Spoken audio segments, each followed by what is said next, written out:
Next is Mrs. Feola. Thank you, Mr. Rabinowitz. This evening, under our presentations and recognition, I wanted to take a moment, I know you've all heard about this, but to personally congratulate Dr. Bill Ziegler. And for those of you who may not know, Dr. Ziegler has been appointed as the State Principal of the Year among 3,800 principals in the state of Pennsylvania, and he was the selection. So we are very proud and honored to have him here with us this evening and have him part of our staff. And congratulations to Dr. Ziegler, who will now be competing for the National Principal of the Year. So thank you, Dr. Ziegler.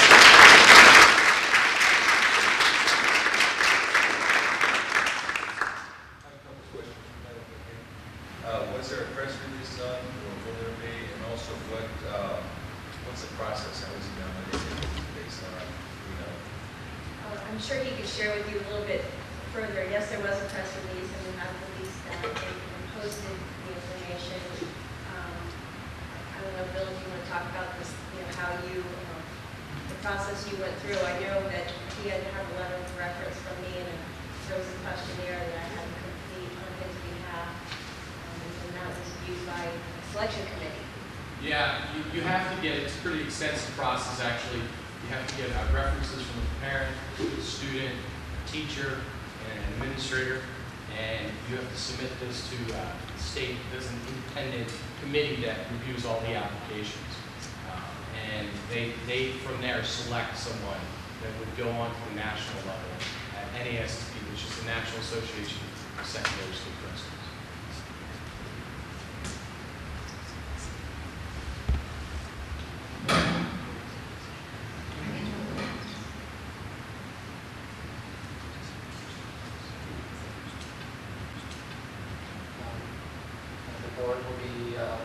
Executive session after this meeting for personnel.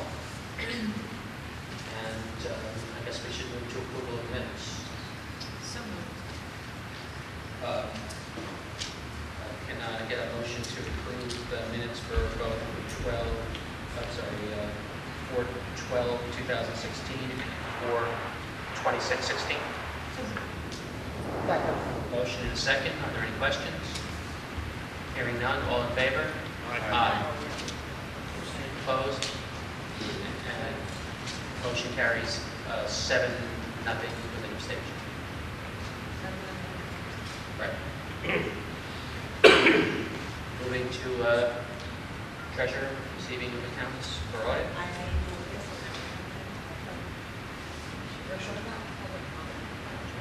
during the day? On board items.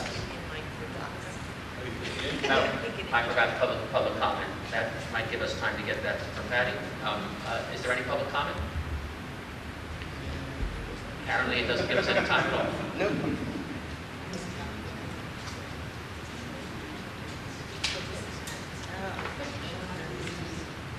There's an agenda. You can follow that. Yeah, that's it.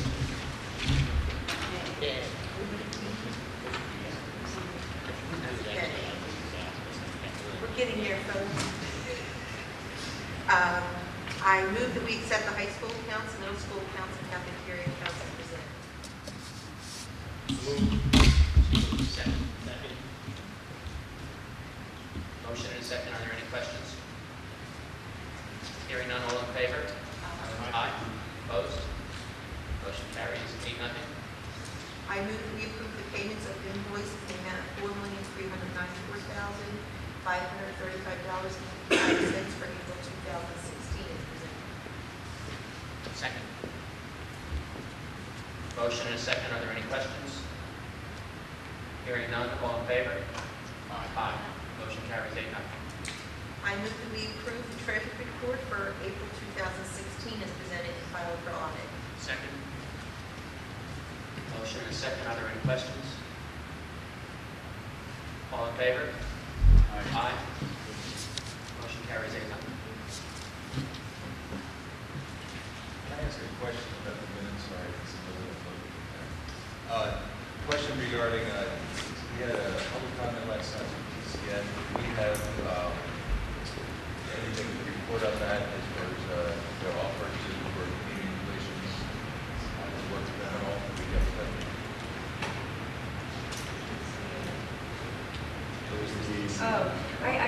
meeting set up this week with Mrs. Parker. We've been having trouble connecting. I had to cancel that meeting because of another meeting, but it's rescheduled for later this week or next week.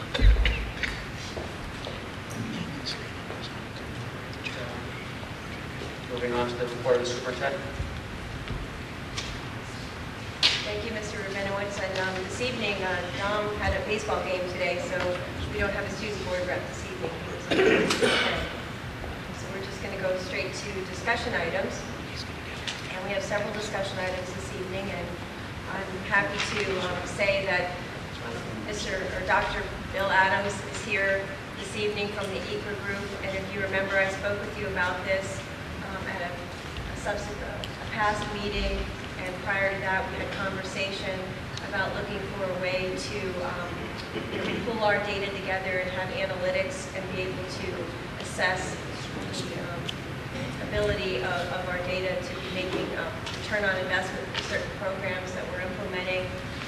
In addition to that work, this particular group, as Dr. Adams will review with you, allows us to have a dashboard with two particular apps that we found intriguing.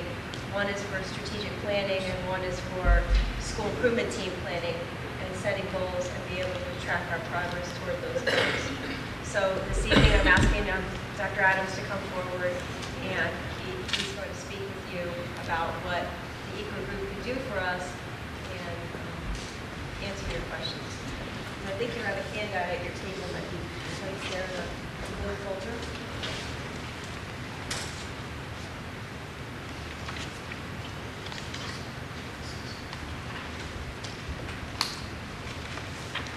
First, thank you for the opportunity to present the work of ECRA Group and to introduce who we are and to explain a little bit about our connection to leadership, planning, and analytics.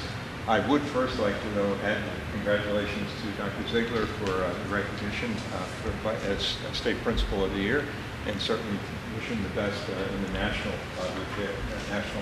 Association of Secondary School Principals.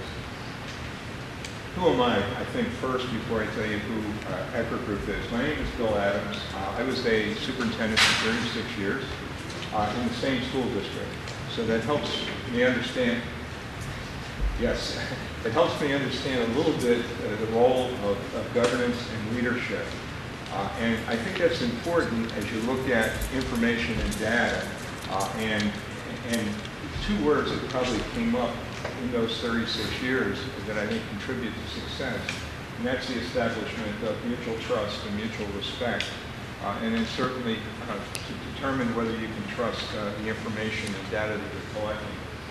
The materials that you have in front of you from ECRA Group are also going to be up on the projector on the screen, but given the light, it's probably better that you look at the folder. On the left side of the folder is the actual slide presentation. On the right side of the folder, there are three documents.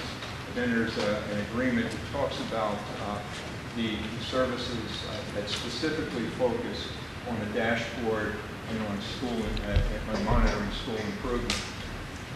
So let me talk a little bit about ECRA and what the ECRA Group is.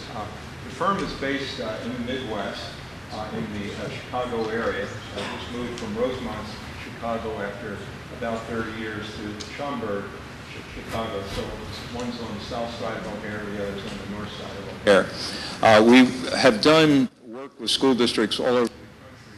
We've done work in Pennsylvania. Most of our work in Pennsylvania, however, is focused on the leadership piece and on searches. They include Lower Merion, Radnor, William Penn, to name a few where we've done work in the last 10 years.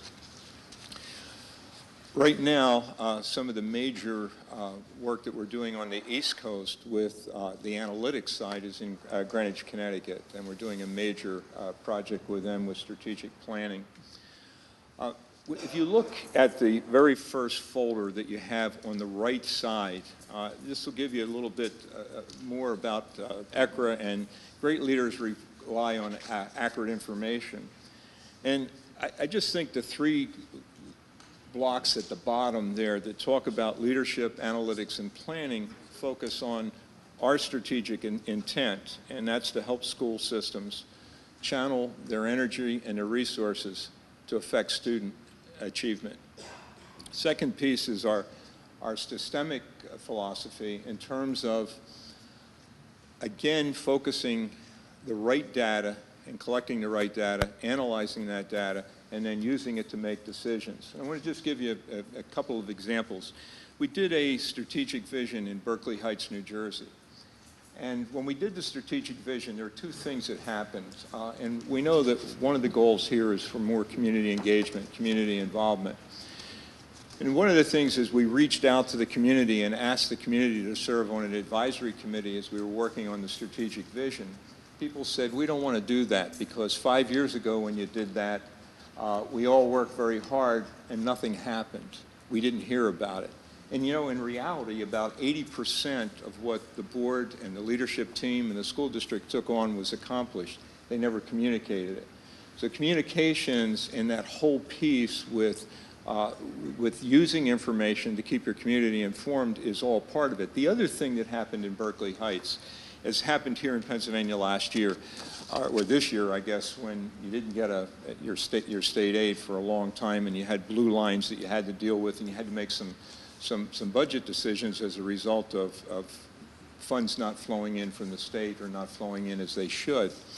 Well, that happened in Berkeley Heights as well. The state does what they often do. They said, we're going to cut 12% out of your budget. And that was basically statewide across, but the way New Jersey works, A districts are the lowest socioeconomic, J are the highest. It so happened that Berkeley Heights was an I district. So they were affected disproportionately. So for 4 months, the board met, and they looked at all kinds of options as to what to do with the budget. They cut one-to-one coaching aides in the elementary school to work with students who were behind it, more than one grade level behind, actually 2 grade levels behind in reading. They made other instructional decisions, and then they cut the middle school athletic programs. And that that got the interest of the community. The state came back and said, we're only going to cut you 6%. So now the board, after 4 months, met and in a half hour made a decision as to what they were going to restore. And what do you think they restored? Middle school athletics. And one of the things is we start to look at information and the gathering of information to use that information to make decisions, budgetary decisions, whether it's in your strategic plan or your strategic, or whether it's in your case the comprehensive plan, which goes through 2017. There are 4 major goals that I saw outlined on your website. How are you going to measure those goals? What kind of information are you gathering? And more importantly, I guess first, what kind of data are you gathering? I'm going to ask you if you would take a look at the slide deck, and I'll click them on the screen for the people in the audience. When we look at what the challenges are as far as what kind of data we have, and we're inundated with data. We're inundated every day with data, but what data do we want to store? What data do we want to use? Do we have a dashboard to use it? Well, the major areas that we look at are strategic planning, school improvement, classroom instruction, personalized instruction, RTI, and then return on investment. You know, one of the complaints we often hear in school districts from teachers, from building level principals, and even central office staff, what's the flavor of the year? What's the newest intervention we're going to put in the school? And how do you make your decisions? A vendor comes in and makes a presentation and says, we have this product, this new intervention. It's going to do whatever it is that you need to do to raise student achievement. But how do you measure it? How do you determine whether it's effective or not? So return on investment becomes very important. If you go to the next slide is actually a statement that we own. If any of you have heard Bill Daggett or some of the educational presenters, they always say data rich, information poor. Thank you. We own the copyright. We don't charge Bill Daggett every time he uses it. I wish we could, but we think as you look at the data, there's so much today, and you have access to it. everything's been digitized, but what data do you use, and what data is important in terms of information? If you go to the next slide, we start to talk about student growth. And here, this is simply a chart for boys 2 to 18 or 2 to 20, and we're showing weight loss and weight gain. Well, how does that apply to, and how does that affect what we do in terms of our students, and what metrics do we use? If you go to the next page, the metric, if you look at actual student achievement and then personalized student achievement, you know, for our students that are challenged, our students who that have special needs, we have IEPs. But ultimately, as we look at education and where's it going in this digital age, as we look at the potential for personalized education in every classroom, we're not going that far with what we're presenting tonight, but it is possible, and we are doing that actually in the planning process in Greenwich, Connecticut. But one of the things that we do, as you look at a medical model and say, okay, we have Read 180, for example. We're going to bring it into the schools. Do we know that it's going to work? Well, one of the things we could do, if there are 100 students in our elementary school that would benefit from Read 180, we're not going to use the old medical model that, and maybe even some of us did our dissertations doing this, but you don't do it today, and that's a control group and an experimental group. You're not going to tell parents, this group's going to get the intervention, keep your children home for 6 weeks while we see if it works.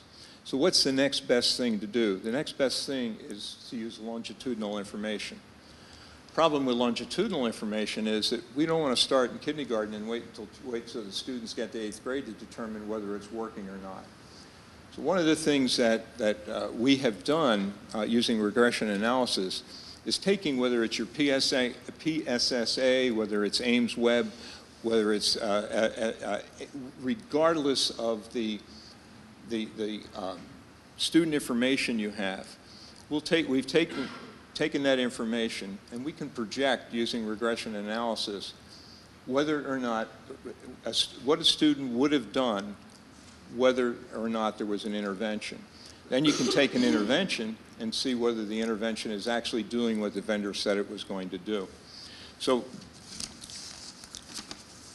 what we try to do is then benchmark, and if you go to the next slide, we look at, as long as a student comes to school. Now I know that one of the challenges is when we have high absenteeism, and that obviously affects student learning, but you can actually program that into a propensity score. So we look at the scoring. Is it higher than expected? Is it what is expected? Is it lower than expected, or is it unsatisfactory? And then you can take that, and this really gets to the two apps that we were talking about. If you stop at the applications on the next page, and you look at governance and strategic monitoring, that's really the macro look. That's looking at the district statistically at the macro level, at the district level, and at each building level. And then we can look at program evaluation, and I'll give you one example on program evaluation. It certainly can then be used for school improvement in your individual buildings, and then it gets to that classroom instruction, and that doesn't happen the first or second year generally. You can get to classroom instruction and then ultimately to personalized learning. The apps that we're talking about, if you go to the ECRA portal on the next slide, there's a strategic dashboard, and that's the basic dashboard we talk about. That's where we sit down and look at your goals, talk about your goals, especially as you start planning for your next strategic plan or strategic vision, which I believe under statute you have to do before the current one runs out. So that dashboard can be used as part of you can drive your decisions, you can drive your plan on information, and we pull that information for you. We do the data dump. Normally what happens when people come in and sell software to do this, you do all the work, your staff does all the work. we're talking about doing the statistical piece for you, and I'll go to that at the very end of the presentation, in the last thing that's on the right side of your document. The second portal or app that we use is School Improvement, and then we have the student one, and then the personalized learning. And I'd like to show you an example of how the personalized learning piece works. So if you go to the next slide, you can see that. If you look at the very first column, what you'll see are 2 years of test scores on a given student. And then you go to the second column and you can see what the subject matter is. You go to the third column, you can see the test that was used, and then the propensity score. And that's using all of the previous data on a student, then to project that score. Then we can see what the actual score is, we can see what the benchmark is, and then as you go all the way across, the growth score. This is a way to determine whether a student is actually moving at the level that they're capable of moving at. I'm sorry to interrupt you, but I'm going to. This would be something that would be used by teachers then, correct? It could be used by the teachers. The first two pieces we're talking about, however, would be focused for the board use, for your leadership team use, then building principals. Ultimately, it could go to teachers, yes. Okay, thank you. And that would take time to, it's not something you jump into immediately, but yes, ultimately that would be the goal for personalized learning. That's how you could do your student growth models. Everything could be benched off of that. The next couple of slides actually deal with those personalized learning pieces. I just want to take a moment and look at the classroom instruction. This focuses on a classroom. It happens, if you look at the lines, and they're very difficult to see up on the screen, each one of those dots represents one of those 6 students. When you see the propensity line, that tells you where the student should be at that grade level. And then you can see what the actual progress is. You can see who's above and below the line, who needs remediation, who might benefit from that. That's at the classroom level.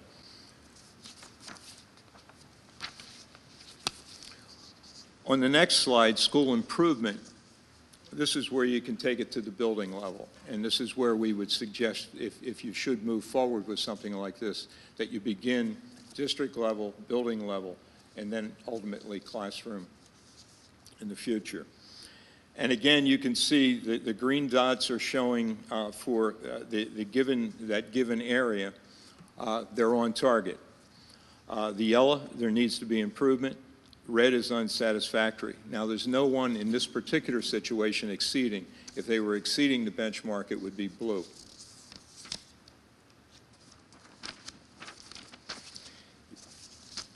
I'd like to come specifically for just a second to program evaluation.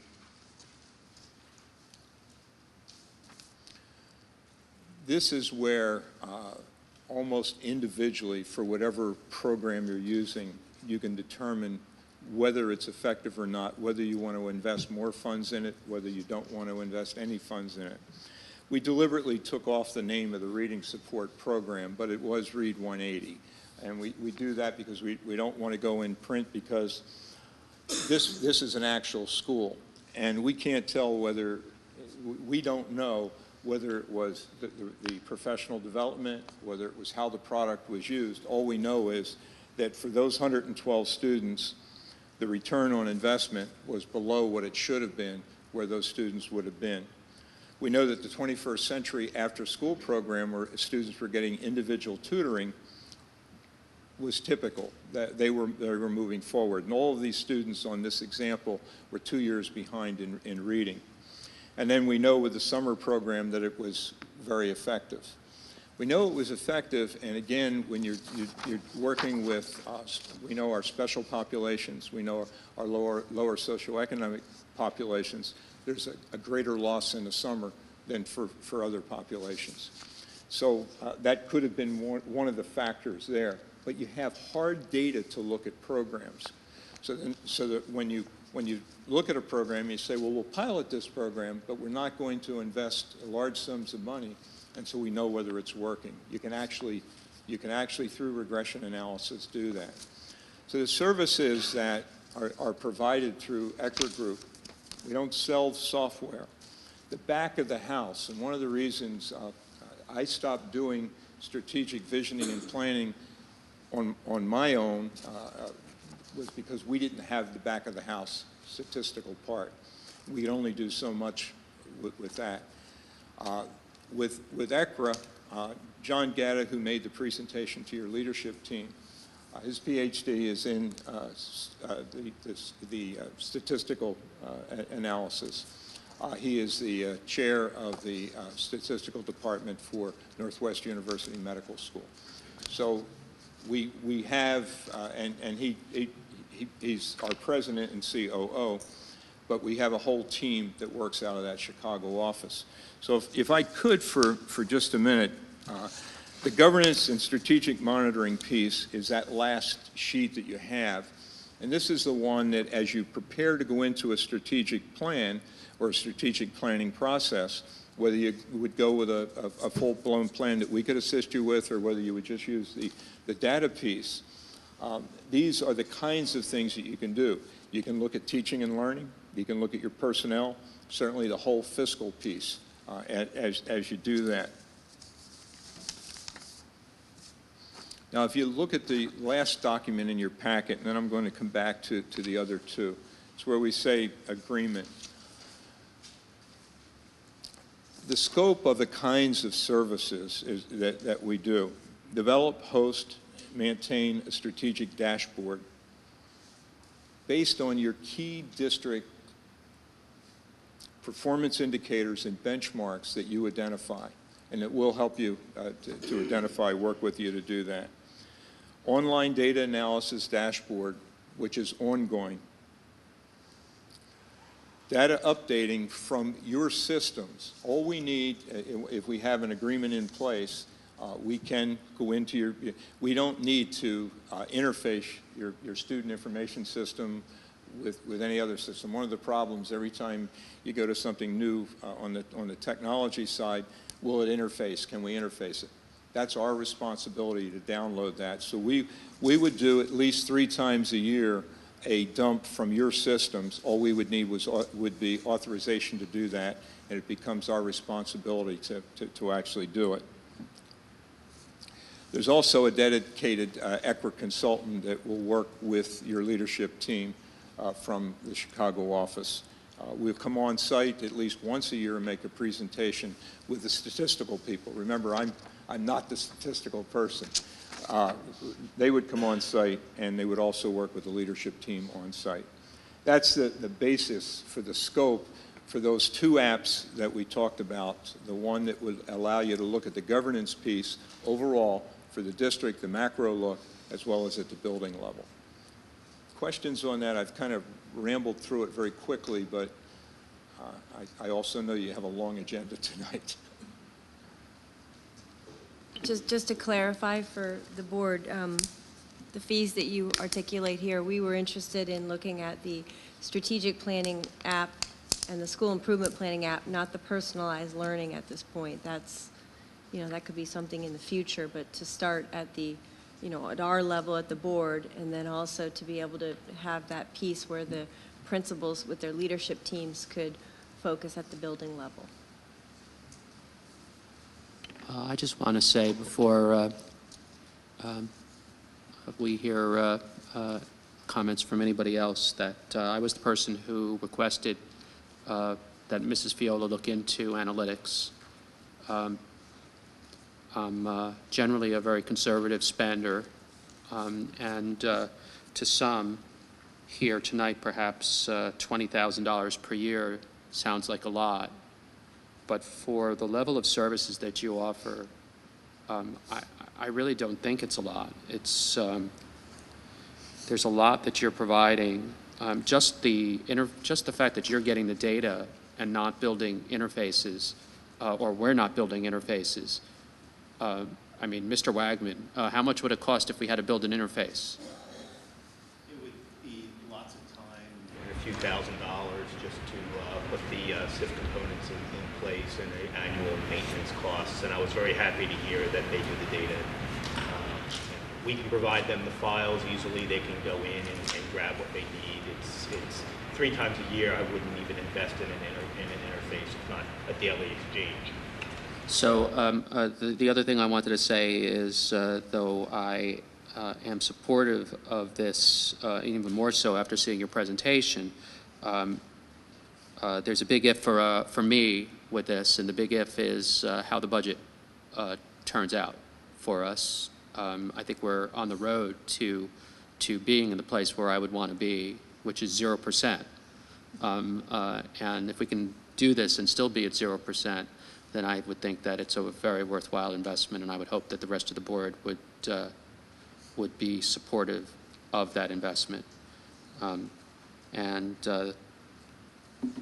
If not, then the next thing I would say is, well, is there something that we can do without so we can afford this? Because I actually believe that there is nothing more important to us. Well, there's a few things more important, but there's few things more important to us than understanding whether using data to understand whether our programs are working.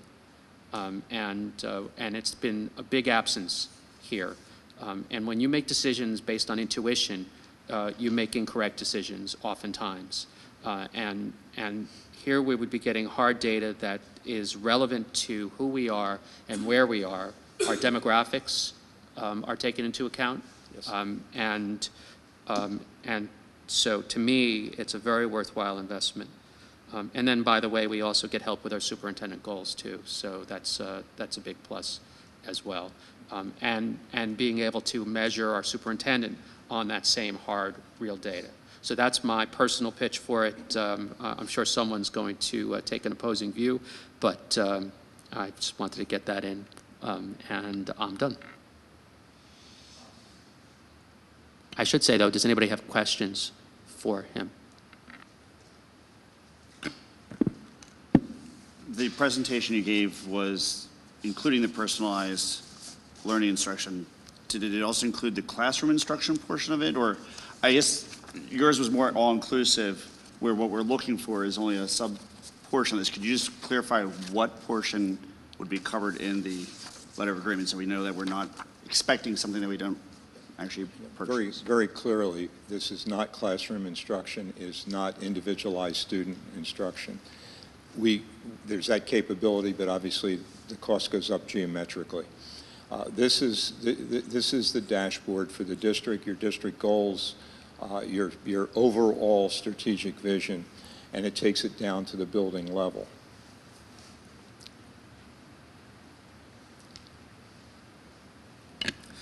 You had mentioned you were superintendent for 30-plus years, which caught my attention real quick and gave you a lot of credibility, I must say. During those 30 years, did you pay $20,000 or even $5,000 to an outside company to assist with creating a, quote, dashboard, to assist with creating and analyzing your strategic goals? Because clearly you had success in your district. We did not pay an outside company because at the time those kinds of services weren't available. We did hire and did have a statistical department, which actually cost us a lot more money than having someone else house it. One of the things that I was involved with during that time, from actually about 1986 on, was strategic planning and then moving into the next level, strategic visioning, and then developing the plans to get to the vision, knowing that you have to modify those plans to do it. And then the other piece of that is to actually have the action plans, and then how do you measure them? And that's where we brought in the statistical piece, measuring whether in fact we were obtaining our goals. But no, we did not use an outside company, but we did hire staff to do that. We estimate for the kinds of services that are provided that if for a district this size, if you had a statistical department to do this kind of thing, it would probably cost you $100,000.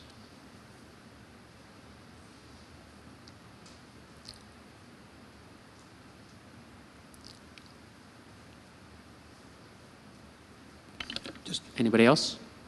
Yeah, got a couple. So basically, the statistical analysis depends on the quality of the data that you're getting. Is this program, as it's been presented, primarily geared at IEP students, or is it the entire population of the schools? The entire population. When we take it down to the classroom, it goes to individual students, whether they have an IEP or not. What it would allow you to do if you went all the way down to the classroom, what it would allow your teachers to do is to develop individualized plans for every student. And we're not proposing that. That's just, I wanted to give you the big picture. I'm just trying to look at the data. So are you primarily looking at standardized tests and only standardized tests? Keystone, PSSA, what data pool are you drawing from? Any test scores that you have on students, we can utilize as long as we have access to the portal where those scores are. We have benchmark data. We have all kinds of different local assessment data that we can use, and that would be combined with some of the other standardized test pieces, and also take into effect our socioeconomic status and so on. That data, the socioeconomic data, do you get that from census data? Do you get that from the district? How do you get? We generally get that from the district, but we cross-reference it from census data, sure. That's what we have to report to the state. I mean, that information gets reported to the state. Okay. So. Which is very important because there are changing demographics, at least from the initial review we did of the district to come here tonight. So that's very important. Shellie, the item that we're going to be speaking about next, the balanced literacy, those benchmarks would also be included in this? The letters we saw at that meeting yesterday? Remember, it was like the letters from up to Z. I would imagine that we could put some of the F&P benchmark data in, not necessarily the level, but benchmark data. So that would be an example of the kind of data that I would find useful, because we have invested a lot in balanced literacy as an example, as we're about to find out, and it's important for us to not just want to believe that it's making a difference. It's important for us to know whether it's making a difference, and the only way to know it is to have good data and have it presented to us in a way that makes sense. So, same with math, our investment in math programs. To me, there's been for years a big disconnect, here in this district, and I imagine in lots of school districts too, where school districts invest in something and they want to believe that it's working, but they don't really know if it's working, whatever it is. And to me, that's worth it, because when it comes time to renew everyday math, as an example, and spend $400,000 on it, we're not doing it based on intuition and whether a pilot classroom liked it, which is what happened last time. So I'm just using that as a real numbers example of why this data matters to us financially, and ultimately could save us money, or at least prevent us from wasting money on the wrong thing. And if you think I'm wrong about this, if I'm expecting more from you than you can do, here's your chance. No, actually, if you go to that first folder on the right side, I would have thought you read it before. We just put it out tonight, because that's exactly, it's about making decisions for students based on real data. Is it working or isn't it working? And it can't be trumped up. You're using longitudinal information.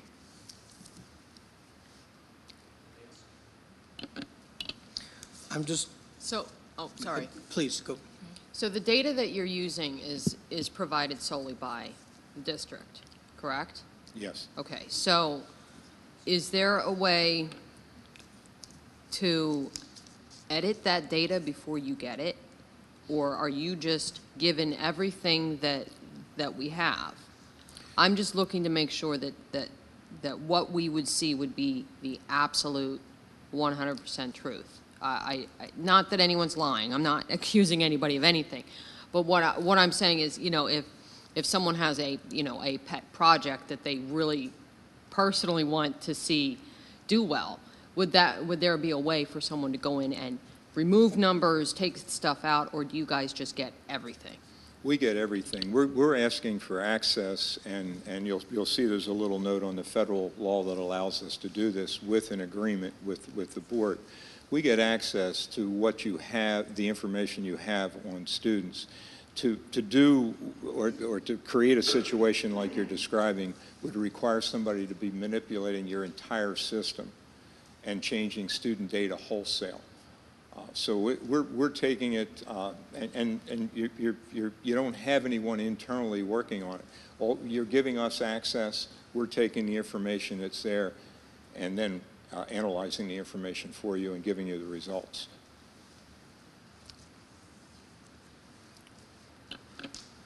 I understand the use of this as a tool, and just so you know, I mean, I'm not opposed to this program. I think it can be another thing that we use to help assess. What I'm a little bit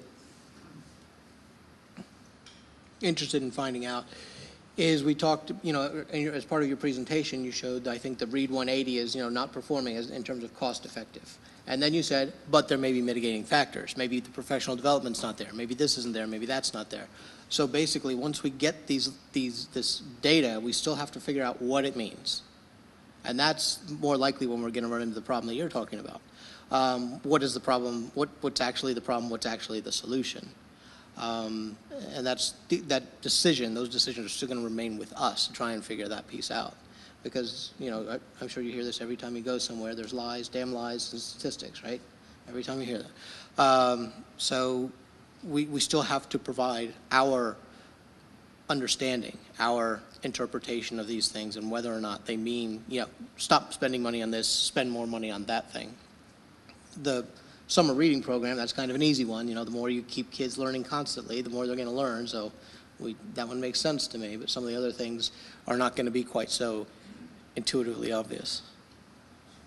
I mean, you make a good point, and you know, there's no getting around that fact. But for sure, in this scenario, there'd be a lot more data points and objective information. It still might not tell us what the root causes are. And there might still require us to, as you put it, still rely more on intuition or look for other research to correlate. But right now we don't have anything close to this. So that would be my only point. You know, more information is always better than less. You know, is it too much? Is it a waste of money? I guess we have to decide that. Personally, I don't think it is a waste, but the rest of us will have to decide when this comes up. Ms. Feola, the past several years, has our data not been being analyzed? Have we not been able to make decisions based on our data? We look at our data, but it's looking at them in isolation. So we're looking at F&P data. We're looking at PSSA data when it comes in. We don't have it all integrated in to be able to inform us about a specific program. But yes, we obviously look at our data on a cyclical cycle through our school improvement process. This is just a tool to make the data, you know, to make it easier for us to interpret some things with the data, and then use that data at a more global level to inform us as to whether we want to continue to invest in program. I think the teachers at the building level do a nice job of looking at the data, you know, at the lower level, at the student level, to make decisions about what's right for a particular student at a given time. We're looking for something that's a little bit more of a macro view to be able to determine whether or not we want to proceed with purchases and, you know, if the goals that we're setting, if we're moving in the right direction. You've been working on a study for the math program, EDM especially. Has that study been based on intuition, as the term I've heard being used here? Or is that based on some other type of objective data? Have we been making decisions based on intuition, or data? Well, right now, we have the IU is doing the program quality review. That's one piece. In addition to that, you know, we've obviously reviewed our data that we have, and we put steps in place to, through the coaching process and professional development, to ensure that we're implementing our programs with fidelity. So we continue to work on that, because we know that's a piece of this, you know, that, you know, we have to continue to ensure that teachers have the understanding of how to implement the program, that is implemented with fidelity, and that they're confident in its implementation. At the same time, the program quality review is looking at other components through another objective lens. At the same time, PLCs, through Daniel's leadership and the principals, are looking at the alignment of the curriculum to make sure that's, you know, so there's lots of different pieces that essentially will tell you whether or not something's going well or not. And that's kind of how we piece it together at this point. Let me just ask, since EDM was brought up, and it was brought up just as an example, I don't want to abuse that, but just using that example, do we need any additional ways of looking at data, analyze the data to see that EDM is not working? Well, I, from what you just said, I guess you're making the assumption that it's not working. Yes. Well, then that's your intuition, isn't it?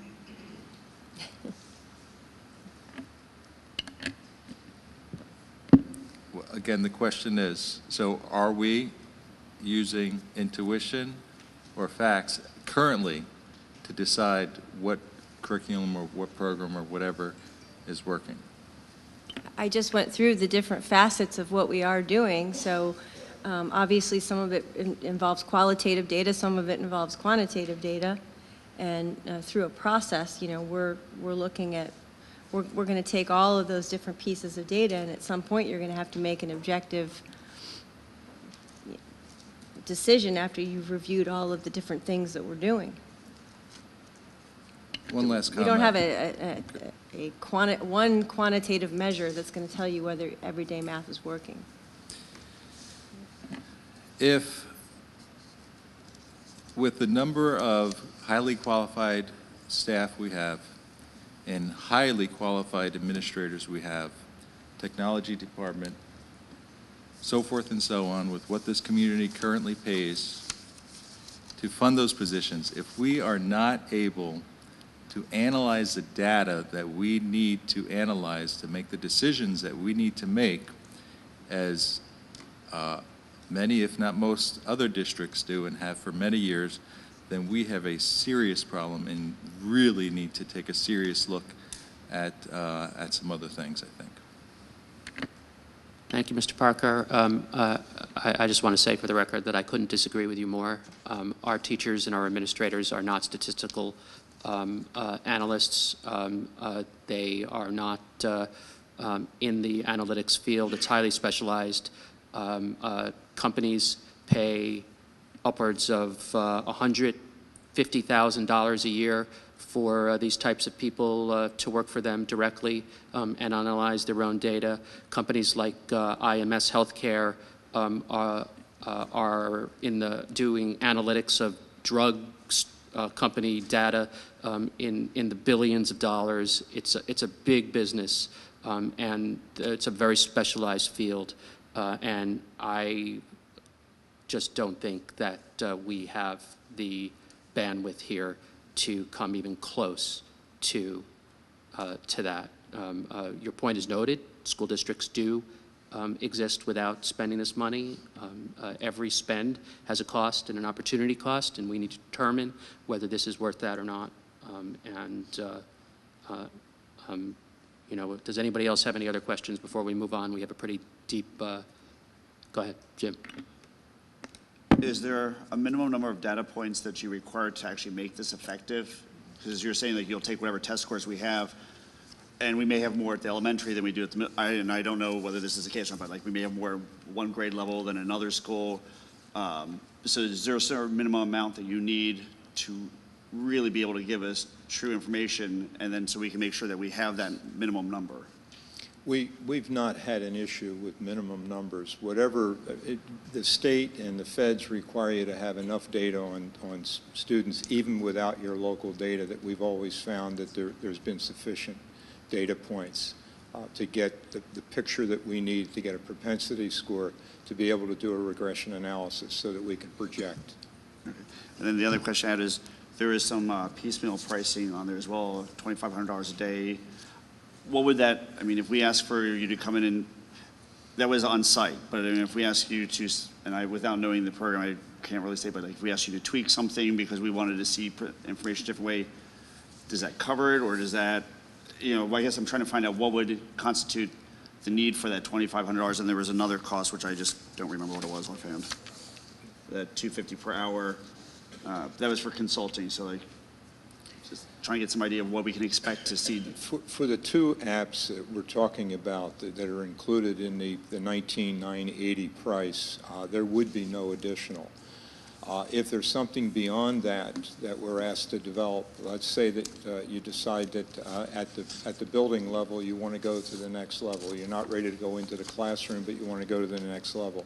If there's something outside of the scope of what's in the scope of work, then that could, but you have that choice. When you ask for it, we'll tell you that that's going to be an additional cost.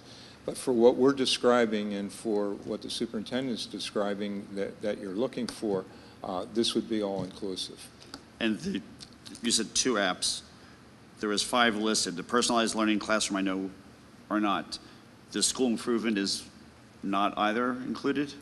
School improvement would become, the school improvement piece can't be a full piece unless you add the other 2 apps. But the school improvement piece, based on the data you'll have that information for your building principals to be using with teachers. Based on what we already have from the other 2. Okay. Thank you. I just have one quick question. Are you currently serving any other districts in this area with your services? Not with the ECRA product. Mm-hmm.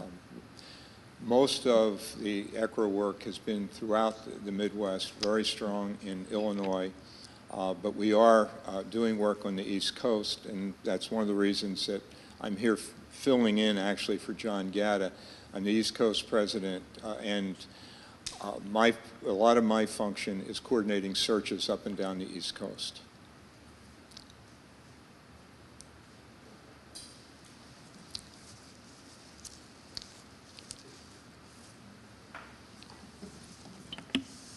Thank you so much for coming out. We very much appreciate it.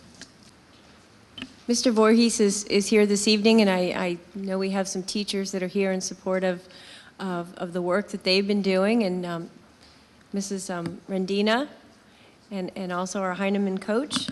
And they're going to be here presenting just a snippet about balanced literacy, where we are, and answer a couple of your questions. I know some of you were able to do visits with us. We had 4 or 5 board members yesterday, and we particularly were focused on balanced literacy at both K2 and 3-5, so thank you for being here this evening. Good evening. It's our pleasure, and we're rather excited to share with you an update on where we are with our ongoing implementation of balanced literacy. So in order to do that, I wanted to talk about a couple of things and introduce some people. So you all know me. Mrs. Megan Lynn Norris is one of our reading specialists at Ringing Rocks, but also our district reading coordinator, so does a lot of work district-wide. And Mrs. Dale Severin is a consultant we're working with from Heinemann, providing direct job-embedded coaching for our teachers in their ongoing learning of that, which is entirely paid through our Title II dollars. Okay? So although we're here to share with you what's been going on, I want you to understand that we're just a small representation of a much larger group. That group is our elementary literacy communication team, and that group exists with a number of functions. The first, just so that you are aware, is it's representative of groups, teachers from all of our K-5 buildings, as well as the multiple grade levels. There's special education involved in that group. So it's a nice representation of a cross-section, if you will, of the various teachers that we work with. Their sole goal is really to monitor and make recommendations for our continued work in implementing balanced literacy. So they're sort of a quality arm control.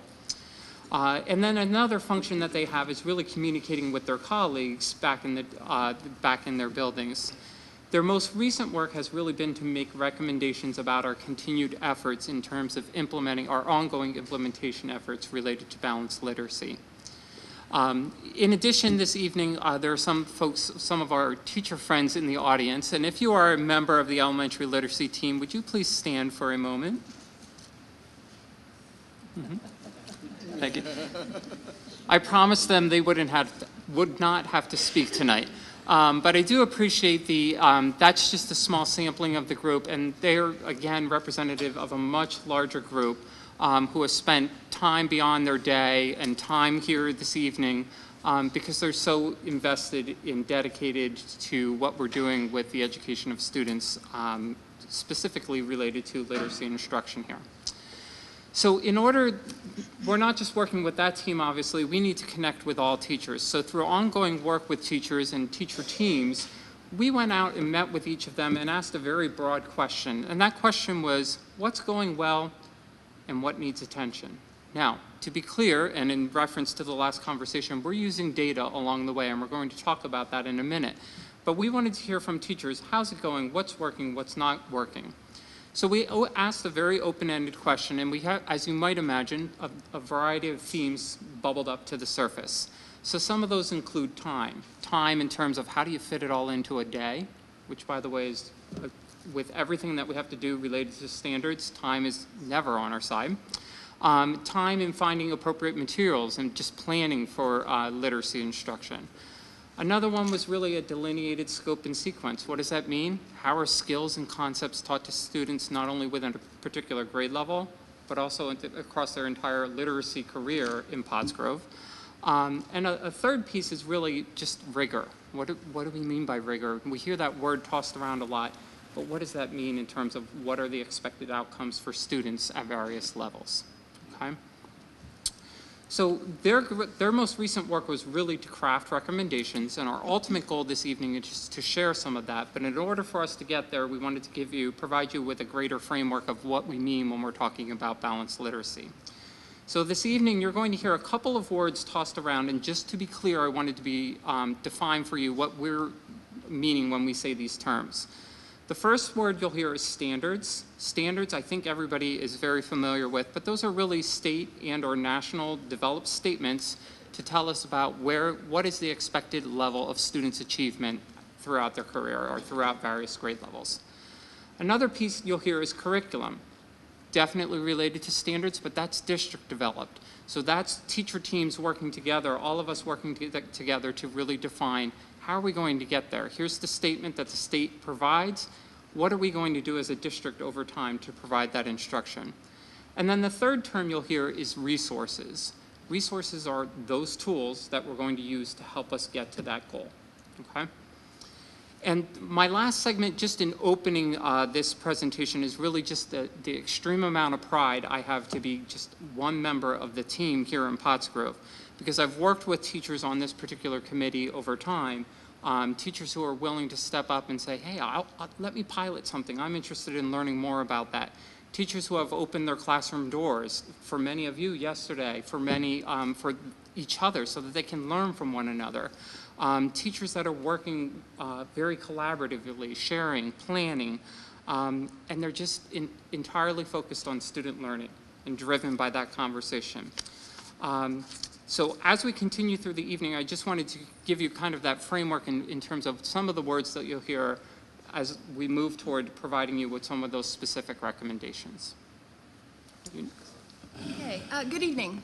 My name is Dale Severin, and I have been working with teachers in professional development throughout North America. I've been in every U.S. state except Kentucky, all the Canadian provinces, and Nunavut. How many of you are, how's your geography? Alaska, as well as the U.S. military schools in the Pacific.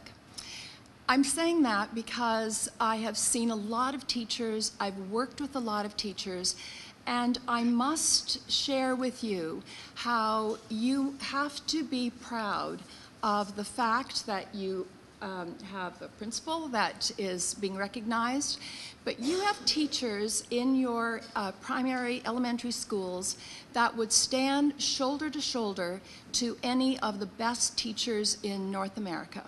There are there's amazing work that's going on in your schools.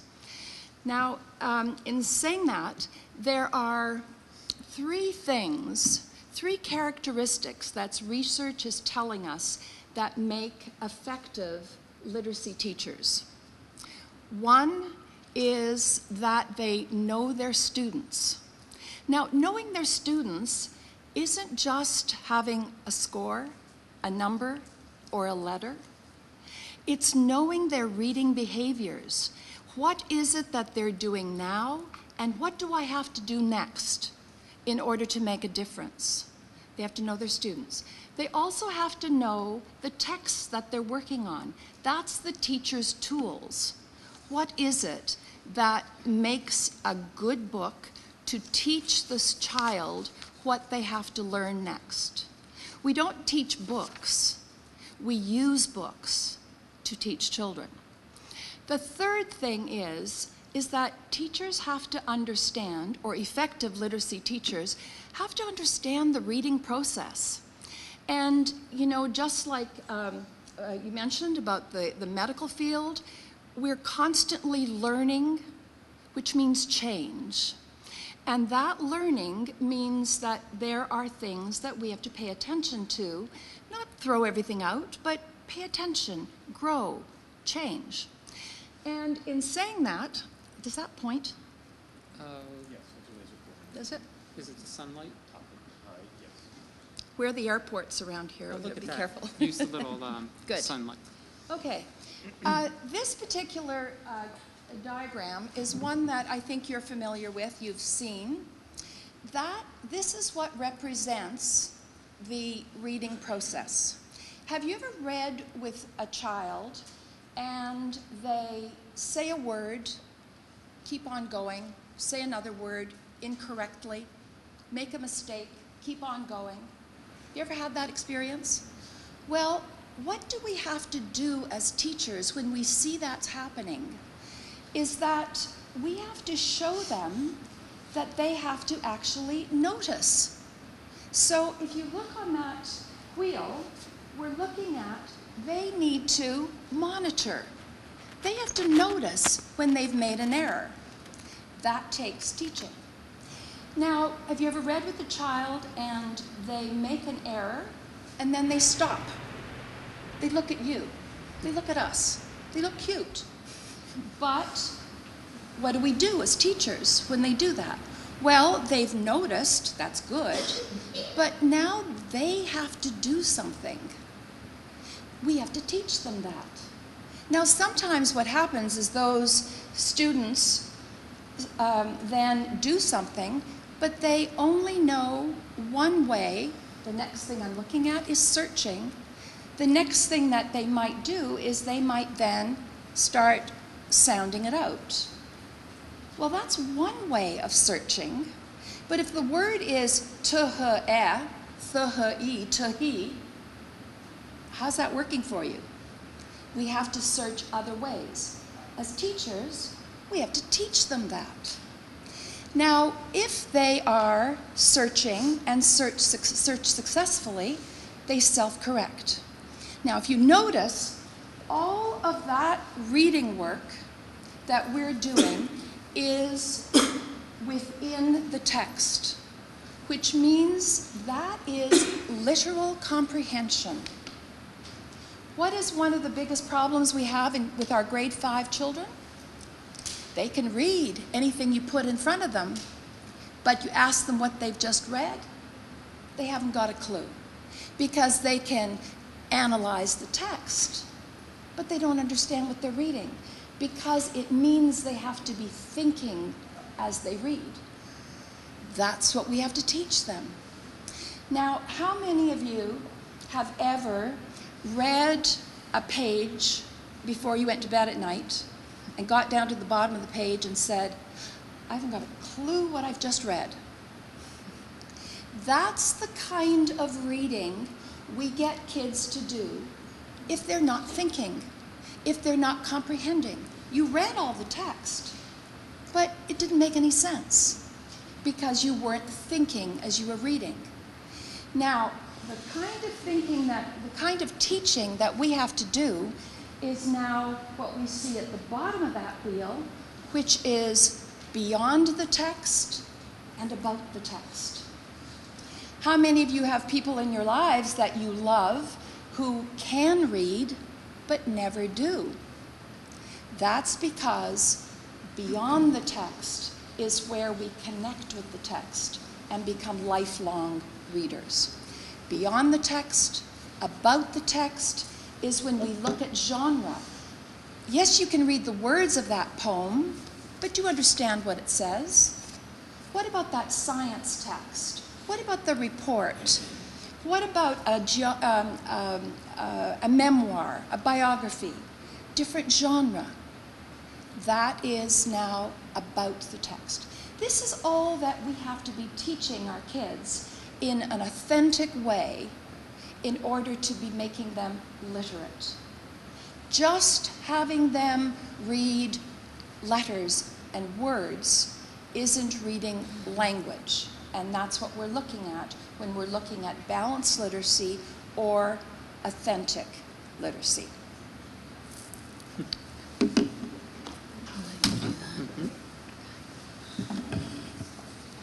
Good evening.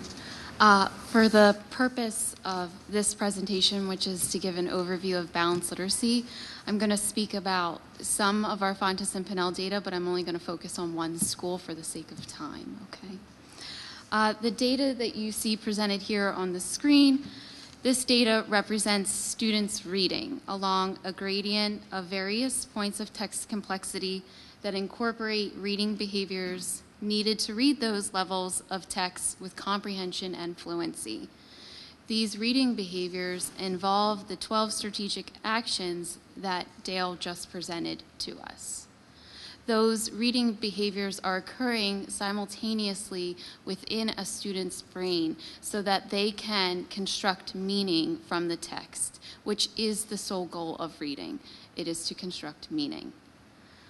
According to Fontes and Pinnell's gradient of text complexity and expectations for reading, each grade has benchmark levels they are expected to achieve at various points throughout the year. As the school year progresses, students are expected to read longer and more complex texts within a variety of genres. This helps them to continue to expand their understanding of the reading process as well as build upon their abilities and move towards next steps to advance, again, their understanding. For teachers, by understanding the behaviors that we are to notice and support, we can determine the strategic actions at each level of text complexity that need to be targeted in order to help students move along a continuum of literacy learning. When we look at data, we are looking at a couple of different things. The students represented in this data are represented by where they are along this text gradient, according to the expectations for those grade levels in those trimesters. The students in the red and the blue are moving along the expectations accordingly to Fontes and Pinnell's text gradient. The students that are in the orange are approaching the level of expectation for that time period. With good teaching and use of quality texts, they will continue to improve in their understanding of the reading process and deepen their abilities. The students in the green are further behind. They have made progress, but they need good and precise teaching in order to continue to improve their understanding of the reading process. That is what is represented in that graph. Those are individual students, and within those data points, we can analyze their reading behaviors, and we can then form next steps for their instruction. In order to do that, we utilize a data team cycle in which teachers, principals meet together to form instructional decisions to help continue student learning along the reading process. I'll turn it over to Mr. Voorhis to talk about that. So in referencing an early conversation in terms of how we're utilizing data, this represents just one way in which that occurs at strategic times throughout the year. The first, you see a September and October timeline there, and what you're going to see is kind of a repeating pattern. So I'm going to talk about one and then just talk about what does that look like as we talk about it in a whole year setting. So looking at the first time in September, October, our mission really through performing a benchmark assessment is to establish benchmark data. To put it quite simply, we're finding out where kids are at that point in time, okay? And then we're utilizing that information with principals, with teachers meeting together, looking at that data specifically, and having a couple of conversations. Number one is, what are we going to do specifically for students, okay? And that could go three different ways. What are we doing for students who are already there? Maybe they need some enrichment. What are we doing for students who just need some additional time? And how are we going to proceed with students who need an intervention of some sort? All of that requires either professional development and an ongoing look at data, okay? Then you can see that it occurs again at strategic times throughout the year because our data changes. We need to continually benchmark or monitor the progress of students and say, how are they doing at this time of the year relative to those particular points that Meg was talking about in her piece, okay? All of that together really represents one piece of our larger curriculum renewal framework. Because with all of that information, teachers meet over the summer to say, what do we need to do in terms of our curriculum development? What do we need to do in terms of programming in order to ensure that students are making it? So for example, one thing might fall out and say, gee, we noticed that kids continually over time have difficulty with this particular skill or concept. What can we do to address that? Can we develop some common lesson plans? Can we assess that differently? Can we look at a different instructional strategy? Can students just have different pathways to show what it is that they know about that particular piece? So that's that ongoing cycle of how we're looking at data, how we're looking at all of this, and we've continued to look at all this information throughout the time, as well as our elementary literacy communication team looking at this to say, how's it going? So I promised you to I'd share with you recommendations. I shared with you earlier that working with teachers, we had a number of themes, and looking at data, we had a number of themes that bubbled up. And we worked from there to create recommendations. So rather than the word goal, I'm going to go with recommendation here, okay? So there was really 4 different areas that we came up with recommendations. Each of these has some pretty specific things that go along with it. But I'll share very broadly these 4 pretty broad paintbrush strokes, okay? The first is really a curriculum goal. So that's really looking at what does our scope and sequence look like? What is it, looking at those standards, how are students learning skills and concepts related to literacy from kindergarten right up through 12th grade while they're here in Pottsgrove? And how are we handling students who might move in at any point in time? So that's looking at how are we doing that by grade level. So if I'm a 3rd grade teacher, I know this is what I'm working toward, but I know what's coming after me and I know what came before me, and I'm just one piece of that much larger puzzle. Another piece is really looking at the assessment. So we talked about that assessment, looking at that data at critical times throughout the year. We really want to make sure that we look at all of our assessments, and I think I mentioned at one previous meeting that we're in the process right now of looking at all of our assessments to determine what is the purpose of each of these? How are we using the information we get from all of these? What is it telling us about students, and what do we need to do differently as a result of that information? A third recommendation is really professional learning. You heard Dale say we have very fine teachers here in this district. But guess what? Ongoing professional learning is a huge piece of that. And that includes coaching, that includes direct side-by-side teaching in the classroom, that teachers have ongoing learning about what this looks like, because it doesn't just happen by blinking your eyes. They've been taught, they've been in university settings, they have multiple degrees, but we constantly have new data, and we also have new research all the time telling us we might need to shift our thinking in terms of what we're doing. That requires professional learning. And then a fourth piece is really looking at our interventions. And by interventions, I'll talk, what are we doing for students who need additional learning time, as well as what are we doing for students who need enrichment, and largely, what are we doing for all kids as a result of our ongoing continuous instruction. So that was a lot of information all at once, hoping to provide you with a kind of a wide view in addition to some of your visits that you did yesterday in 2 of our buildings.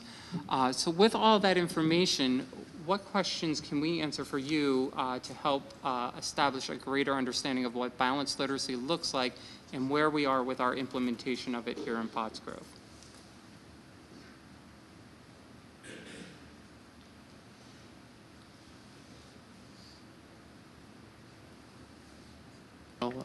I first wanted to thank you for the comments about our fine teaching staff, particularly at the elementary school. I have the benefit of having experienced that staff with 2 students, and one of those had one of the teachers in the room, and he has thrived in this district, and I truly believe it's largely because of teachers like Mrs. Novak and the others as well that he had. So thank you for saying it. It doesn't get said enough. So I have it's late and we have a big agenda. So I could bore you folks with probably 3 hours of questions on this because I've studied it quite a bit. But rather I just want to leave you with a comment for your own thinking and that is that I know you know this, but you mentioned the thing that struck out. The one thing you said that that made me wonder whether there's more to it was when you said that students need to think in order to comprehend. So I would counter that vocabulary, acquired vocabulary, often does the thinking for us when we read. To the extent that we understand words, we don't have to think as hard when we read. And when we don't understand words, then we have to try and then we do have to think, right? So my comment is that background information, when you read, often is the determiner as to whether you understand what you're reading or not. And there have been tons of studies and examples. There's a baseball study that probably every reading specialist knows about, where you take good readers who know a lot about baseball and good readers who don't know a lot about baseball, poor readers who know a lot about baseball and poor readers who don't know a lot about baseball. And not surprisingly, the good readers who know a lot about baseball comprehend the most. But the group that comprehends second are the poor readers who know a lot about baseball, and that speaks to the importance of background information. So my comment is in a community where we have a large group of economically disadvantaged children who come into school with less background information to start than other students and are basically behind from day one, their ability to read relative to their peers to comprehend is diminished. And over time, some studies say it gets worse, not better, unless interventions are done to address that. So it's a conversation for another night, maybe a curriculum meeting night, but I just wanted to say that this is something I'm hyper-focused on and have been for a while, and I think we need to think how we can use this framework to address that fact of our lives, when nearly 35% of our students fall into that economically disadvantaged category. So I'm not asking you to comment or you know, it's late and we have a lot more to do tonight. But I wanted to get that out while you folks were here. Does anybody else have any comments or questions? Just a quick question. It's not listed here, but is it safe to presume that the end of the year data that's gathered from the students is used to placement decisions for the following year as far as groupings and classes and so forth? Yes, there are conversations that occur through those data teams, through PLCs, so teacher teams as well as principals, and I'll let, if any one of the principals that are here want to speak to this specifically, they're certainly welcome to. But they engage in a conversation because what they're trying to do is make sure that there's representation of all those groups within all classrooms. So for example, we don't want all of our highest performing readers in one particular classroom, nor do we want any other group to be all in one classroom. So we try to create a representation within rooms, but that's just one piece of data that's looked at. They look at behavior data to look at that information. They look at information in terms of what is it that students need, how many supports are students accessing, trying to balance the amount of times and amount of supports that are coming in and out of classrooms in terms of speech services. So they're looking at quite a bit of data to determine how are we going to make up that class in order for it to be as successful as possible. Well, I just feel I have to add this, and if you want to give a brief response, that's fine. But I have seen from personal use the balanced literacy program in a couple different districts, how the students, how the data is used for the testing, the F&P testing, and how they're taught at their particular level. And it seems to me that it is, my intuition tells me that, and my observations tell me that it is a program that seems to meet students at all levels, despite their background and what, what they've had prior to coming to school. Do you want to either just, if you want to comment, just real brief on that? Sure. We, as any public school system, we get the kids and we have to teach them, and we want to teach them as well as we can. And it isn't the child's fault that if the socioeconomic background or the parent situation or whatever their life challenges are, we have to teach them. And then speaking to things like previous experiences, they haven't had them, we have to give it to them. Mm-hmm. And if they aren't able to read, we're going to teach them, and they're going to, the more they read, the more they're going to learn. The more they learn, the more they're going to be able to read, and that's Stanovich that speaks to that, what you were referring to. I'll just say that to the extent that we take 2.5 hours out of our elementary students' day for language arts, there's an opportunity cost in terms of background information that they might be getting in other subject areas that could be integrated. And I'm not saying we're doing the wrong thing. I'm just aware of that cost. Now we can use that language arts time creatively to provide that background information in other subject areas, and I think that again speaks to what I'm starting to make a point about. So I thank you again. Anybody else?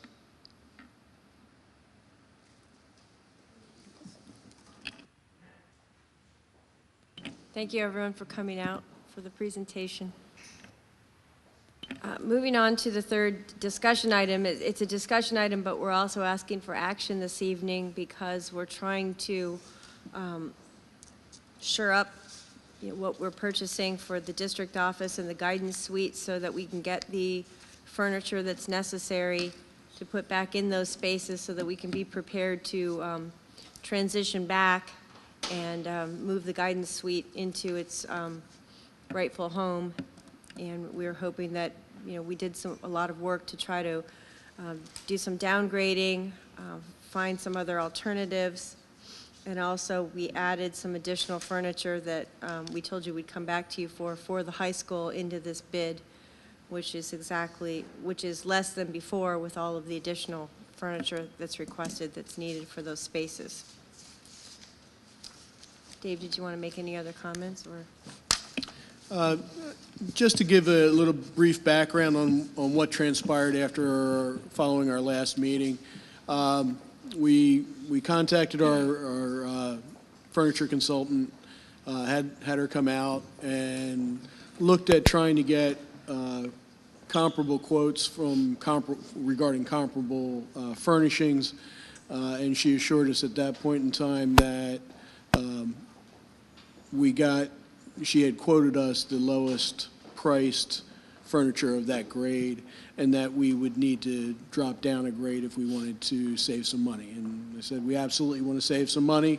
So we looked at as many alternatives as we could to trim money off the price without sacrificing the quality, the quality to the point that we would need to replace the furniture more often than we felt was prudent.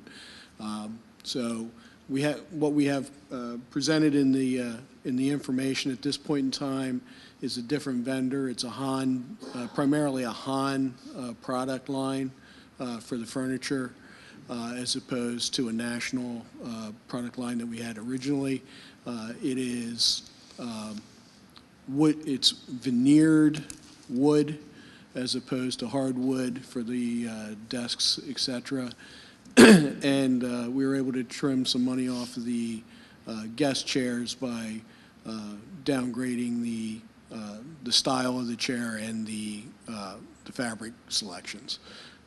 So by doing those various components, we were able to trim about 20% off of the cost of the products. And we did add the high school offices into it. At this point in time, we were able to clarify a little bit more about what was needed there. So we were able to add 3 conference room sets and 4 additional desks for office employees into the bid with, and still recognized a modest reduction in overall cost. So I guess we'd like to get some feedback from the board as to whether or not this work was sufficient and whether or not we could place these orders. All right, who wants to start? All right, I have a question. I understand that the Han desks are the ones that are being selected right now. Being the fact that I do purchase furniture for different offices, and you're picking a model, that's a fantastic model. The Han model would be like the Sony brand. But there are other models, like the Lacoste model, which does the exact same quality, but it's more of like an LG brand name. As in, was that decided between you guys, the buyer? How would you pick the Han model?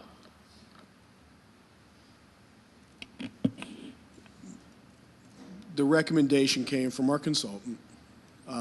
It was a high-quality, durable product that was of lesser value than what we had previously. Well, I think one of the things that, we tried to keep in mind too is that the last time we changed any of this furniture was 23 to 25 years. So we want something that's not going to have to be refurbished or, replaced. Totally understood. I'm just saying I just happen to know certain models, and the Lacoste 400E model is the exact same quality as the Han model. It's just a different brand name, just like when you pay for an Apple brand name versus another brand name. It's just an option out there. It's getting to the point now that if we don't decide, and, we're kind of at the late hour to now throw out another brand, because we have to go back and wait another 2 weeks for her to put all this together and come back again. And meanwhile, it's going to hold up moving back into that space, which was the whole sole purpose of us moving out, was to get back in so that we could get the next phase paid attention to. So I apologize, but we weren't given that name. You didn't suggest that name at the last meeting, so we had to kind of go with what she was recommending that she puts into most of the school spaces, and she came out and met with us right after the last meeting. Who does this consultant work for? The name of the company is Corporate Environments. They also consulted with our architects on the project here at the high school. So, not to be cynical, but presumably they get a commission on the sale? The The pricing is structured, I think they get a discount from, a deeper discount from the vendor. And Yeah, but that's how why are they paid? That's how they're paid. They probably get, if we get a 53% discount, they're probably getting a 56%, and that's the profit And margins. taking the markup as the difference, right? Yeah. Kind of like the way travel agents used to work. They were paid by the airlines, not by the traveler, but they got paid. Everybody gets paid. Right. My question, I missed the last discussion, but I watched it on the playback. The additional furniture that's listed here wasn't in the initial proposal. So initially, you came to us and asked for about $45,000, and the board reacted and felt that it was that they'd like to spend less than $45,000 on simplifying, and you got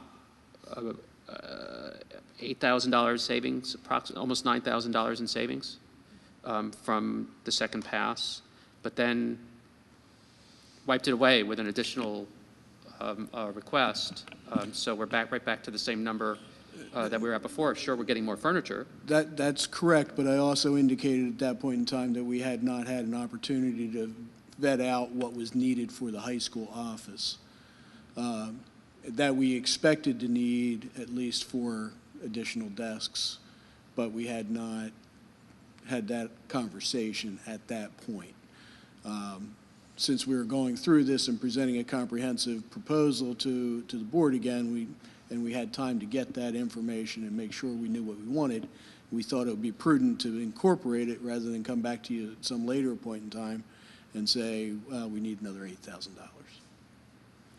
And then the other thing I didn't hear said at that last meeting that I would have had I been here, well, let's make it a question. How much of this purchase is furniture that simply doesn't match but is otherwise functionally okay?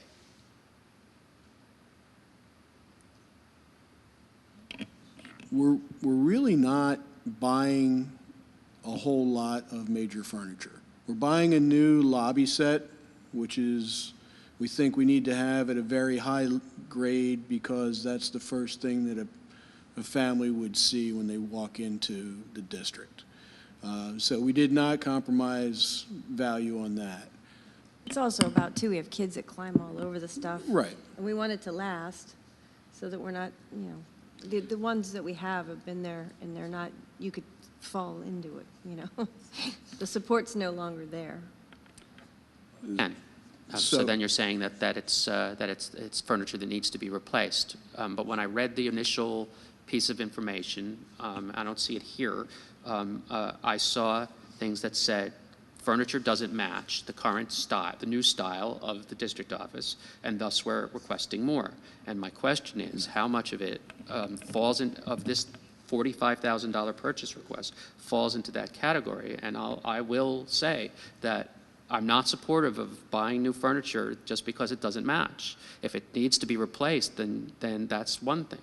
But if it doesn't look right because we pick different colors, and then I'm going to start to sound like Bill and say we can't afford that.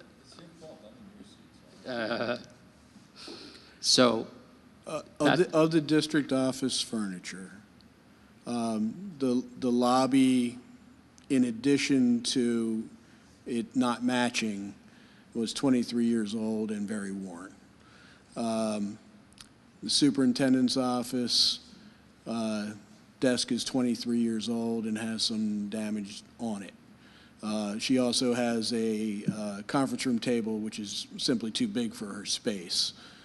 So if we're replacing the desk, we thought we'd replace the conference room table with something that was appropriately sized and repurpose that. We need a conference room table in the back, so we're going to move it to a space that it actually fits in. So we're trying to use the furniture that we can.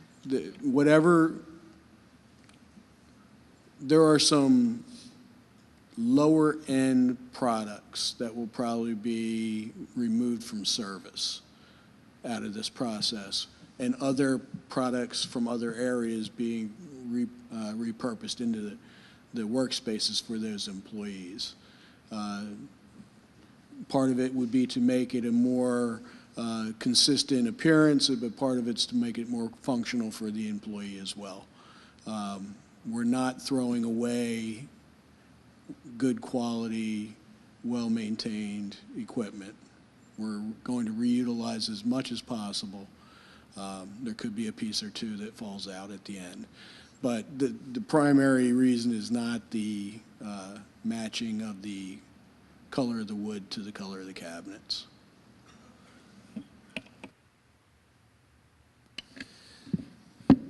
I am very pleased, there was last meeting and at this meeting, that the furniture for the most part is being repurposed.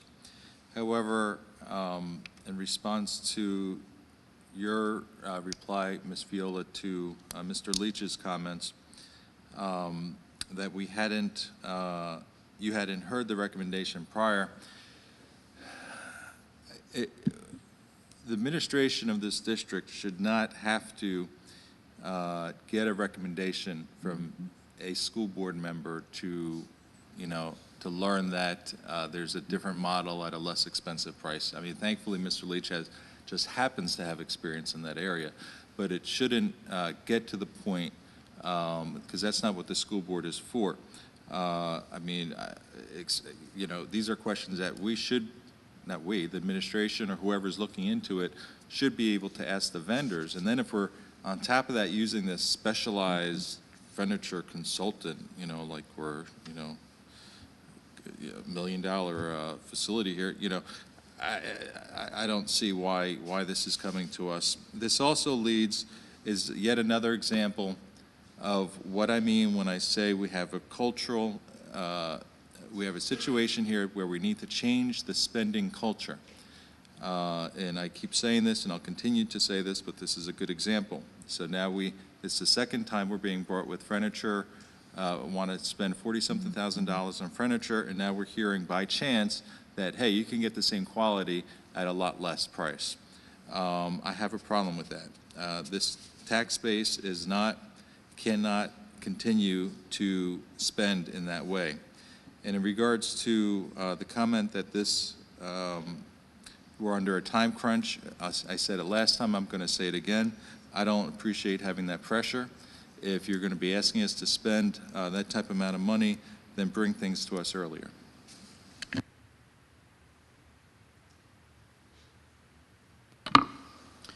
I did want to say one thing to the rest of the board.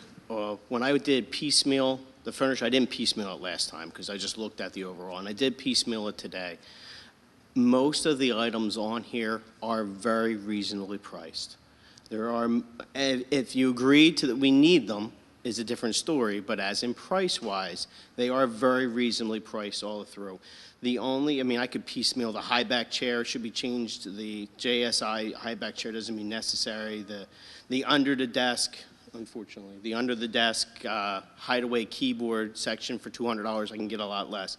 But most of these pieces are very reasonable. The question just whether or not it is necessary is up to everybody here.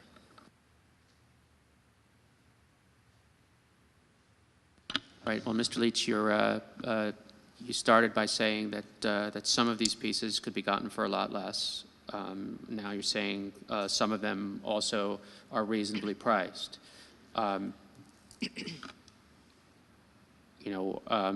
much money could we save? Did you figure that out?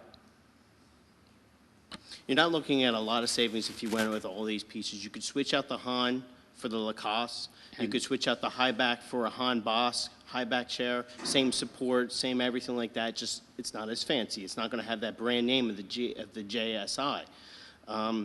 You'd probably save somewhere in the neighborhood of about $3,000 to $4,000.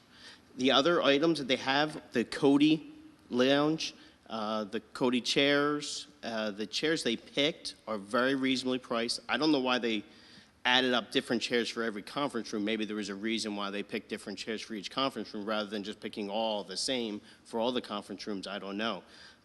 But in general, these prices are not unreasonable. It's just a couple of items could be lowered. That's it.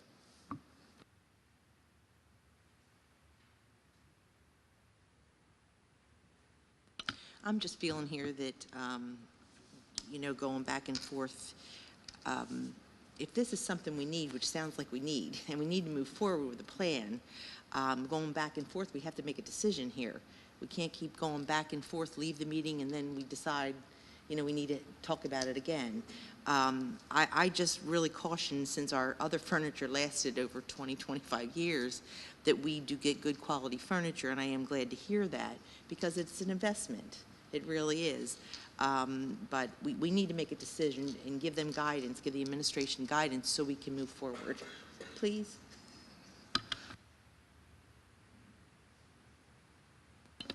I have a different question, a slightly different focus on this. Now, is this a separate budget from the construction budget? Is this, the furniture piece is usually separate from the construction?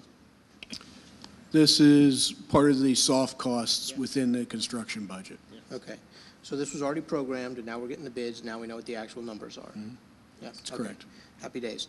I'm wondering about, when we talk about new rooms created, and this wasn't reflected, looking at the high school, new high school conference rooms, new rooms were created, so we didn't have any furniture assigned to them before? Correct. There are a couple new conference rooms programmed into the new design that Now, didn't this is exist what's before. This is what's going to get me testy. Okay. When you put in new rooms and you don't have everything included for the rooms that you're going to need, it seems like some of the stuff we might have reasonably foreseen. If I'm putting in a new room, I'm going to need new furniture. No, we knew we would need new furniture. I just didn't have it presented. I didn't have it quantified in numbers at the last presentation. We knew there was new rooms. We knew there was furniture needs. We knew we were going to buy it. It wasn't part of the construction project. We're not done even with like the science, the next phase of construction will be coming back They're with going to another. come. We've been getting the furniture as the spaces are complete, like the cafeteria tables behind you were purchased last year and so on. All right. Thank you. Thanks. I would say the only concern I do have is, from my understanding, we're at the max, or we're actually over on our costs for the construction, and there's talk that we may have to use some of the capital money. Would this be still under, or using the capital money now?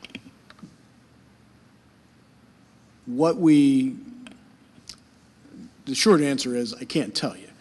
But when we put together a budget, our furniture budget is well within the plan, okay?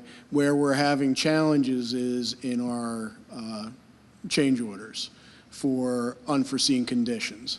And they're within the gross budget of the construction project. What they're not within, or may not be within, is when we did our mini budget for our last borrowing, we estimated, based on the information we had available at that point in time, how much more we would incur in change orders.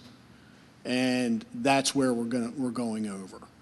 So, in the grand scheme of things, if we're under $50,000 on furniture, that's $50,000 less that we're over for change orders.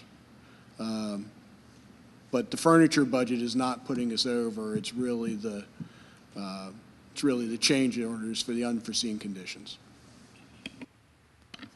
All right, well, the administration wants action from us tonight, or an affirmative statement of inaction. But before you make whatever your comment is, Al, I guess what I was going to suggest we do is authorize the administration to purchase furniture up to a certain amount, and then let the administration figure out which of these items are necessary for us to move in to the district office.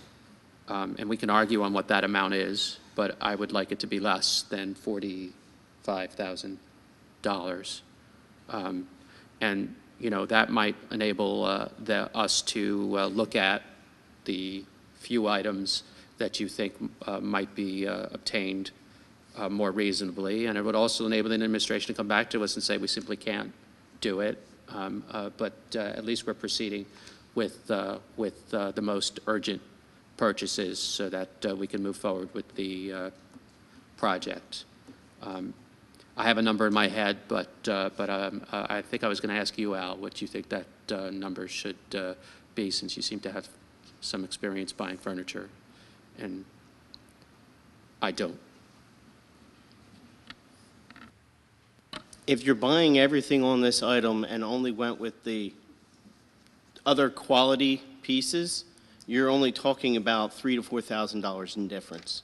You're talking then you'd be coming back at approving $40,000, $41,000 if you're talking about everything. The only items on this sheet that I would have said I had a question about were location 3 and location 4. They can be a little adjusted, but the other locations are all fine. In my, how I think. So if we authorized $42,000, then maybe they still fall short and they have to come back to us.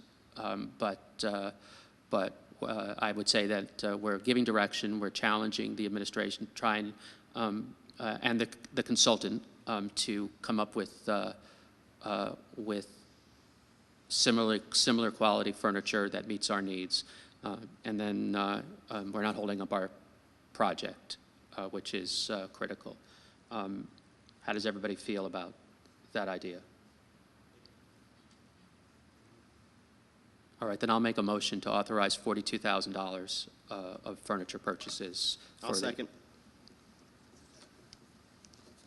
I have a motion and a second. Are there any comments or questions? Last question.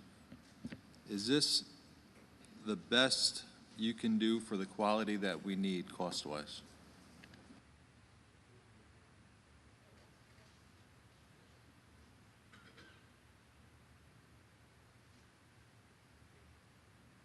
Anything else? All in favor? Aye. Opposed? Motion carries. I don't know how many we have now. 6-1.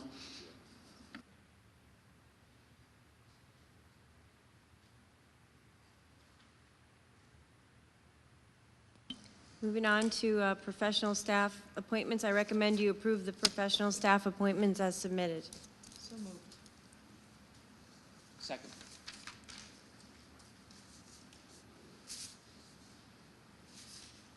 Motion and a second. Are there any questions? Hearing none. All in favor? Aye. Opposed? Motion carries 7-0. I recommend you approve the professional, the leave of absence as submitted.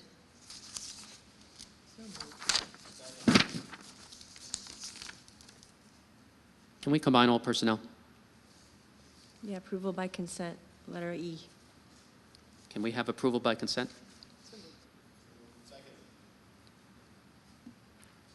Motion and a second. Any comments or questions? Hearing none. All in favor? Aye. Opposed? Motion carries 7-0. Okay, now we're down at the business items. We're recommending that you adopt the proposed final general fund budget in the amount of $66,125,829. The millage increase for this proposed final budget is 0.32%. Total millage of 37.8345. The estimated ending uncommitted fund balance for 2016-17 is approximately 5.6%, which is within our board policy. Excuse me. Certainly the board shouldn't have any discussion they think is appropriate, but I always do remind the board at this time of the year, it is the proposed final budget. Two things that probably are important to you. This does not bind you to the final number. You have a right to suggest and continue to tweak, but it is important that you take some action tonight because you have to post your budget, and I guess Dave would speak to this better than I. He's probably timed this in a way that we don't have to have special meetings and we can get this done by the end of our fiscal year. And please don't snicker at me because I know this Commonwealth won't give you a budget, but we're still required to do it. So there are my two comments. I've probably said that for a long time here, that I'm not trying to preclude discussion on your budget, but remember, you are not yet absolutely bound to this number, and we do need, or it is helpful to keep the process moving tonight. Dave, what is the dollar amount that we would be raising by this proposed, not really proposed tax increase of 0.37%? It would cost the average taxpayer approximately $14. That I know. Okay, sorry. What is the total dollars that tax increase brings into the budget? The reason that we need to increase taxes is because otherwise we would be in a deficit. Correct. What is the amount? We started out with a $779,000 deficit. We're down with this amount of tax increase. This is to balance a $124,000 gap. So if we, which I'm hoping we can, find the $124,000 yet, we haven't addressed certain issues. We've been waiting to see what tuitions look like as the year progresses, as we get closer to the end. But we think there's going to be some additional savings in charter school and special education tuitions. So we think that ultimately we'll get down to zero or close to it. I'm hopeful. So why don't we pass a proposed final budget with a 0% tax increase and a deficit of $124,000 based on our belief that we're going to close that deficit by the time we get to the end? Is there any reason we can't do that?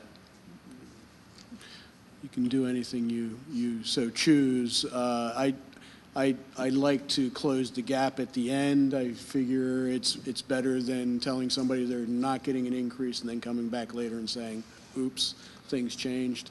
But that's how I've always operated. But I understand. We can do it whichever way you prefer. I'm confident that we're going to close the gap. So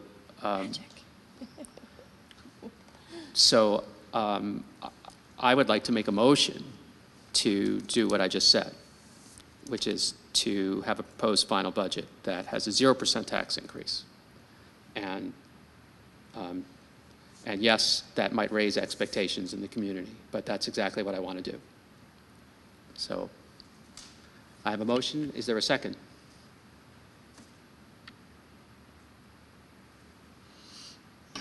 I'll second. I guess I have a question. Well, now we're up to questions. Okay. So go for it. I like the idea of that, don't get me wrong. But doesn't that mean that the budget has to be changed like right this second to reflect that so that we can actually pass that? No, I mean for the proposed. But I thought the proposed actually had to be a real one, not a proposed with a minus 124 in the corner somewhere, so. That's a simple change to make, which I can do first thing tomorrow and do the publishing. Okay, that works for me. Any other comments or questions? Can I ask a clarifying question to start? Title II, I believe, cannot be used, I'm looking for Dan now, cannot be used to fund salaries, reading support, or anything. That's just Title I, correct? I also want to point out to those who seemed hesitant to second my motion that that in the past, this board and boards that preceded me have deliberately passed final budgets with deficits. The most recent one was maybe 3 years ago, and it was with an $80,000 deficit.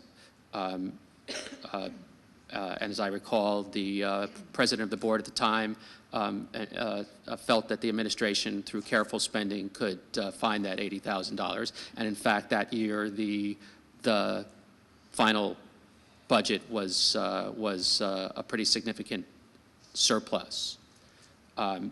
So when we're within $124,000, yeah, that's $40,000 more than that. But I think that this is very obtainable, and to Dave's point, he's expecting to find more savings between now and the end of the year. And I would like this board to make a statement that we are going to do everything we can this year to get to 0%. Now, I said that, having said that, Dave, I'm echoing what you said at the last meeting, that you felt that we could get there responsibly. And you still feel that we can get there responsibly. If you feel that we can't get there responsibly, please tell me. No, I do. It's just what the reason for hedging is I just don't know what I don't know yet. Things could change. We could get people move in with high-cost students or whatever. But in lieu of that, I think we're in line to get where we need to get.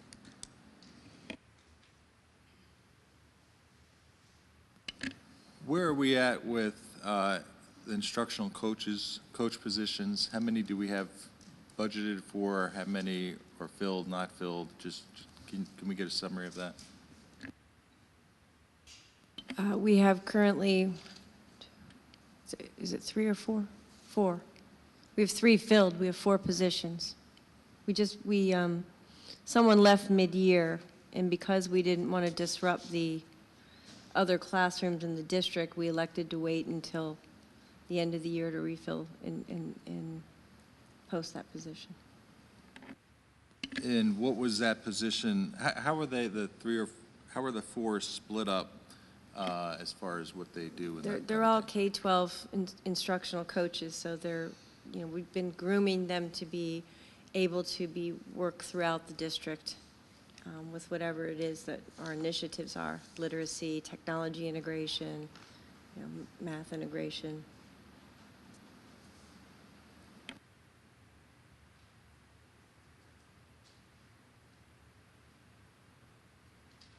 So that one that's been unfilled didn't focus on any certain area or?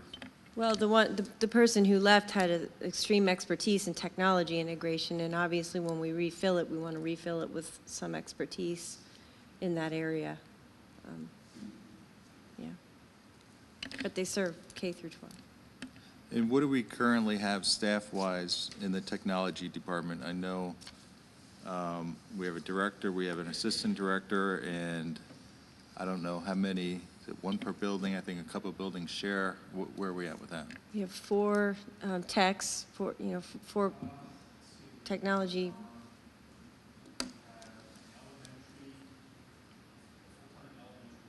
A full-time middle school technician, a full-time high school technician, and then I've got people who serve multiple functions. Some percentage of their day is involved in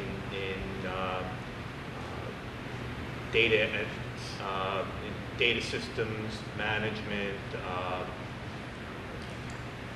scheduling, student data systems, those kinds of things. But my departments, they tend to wear multiple hats. What is the cost for that one instructional support position, salary plus benefits and whatever? What would we save if we did not fill that position? Well, we always average about a master's 3.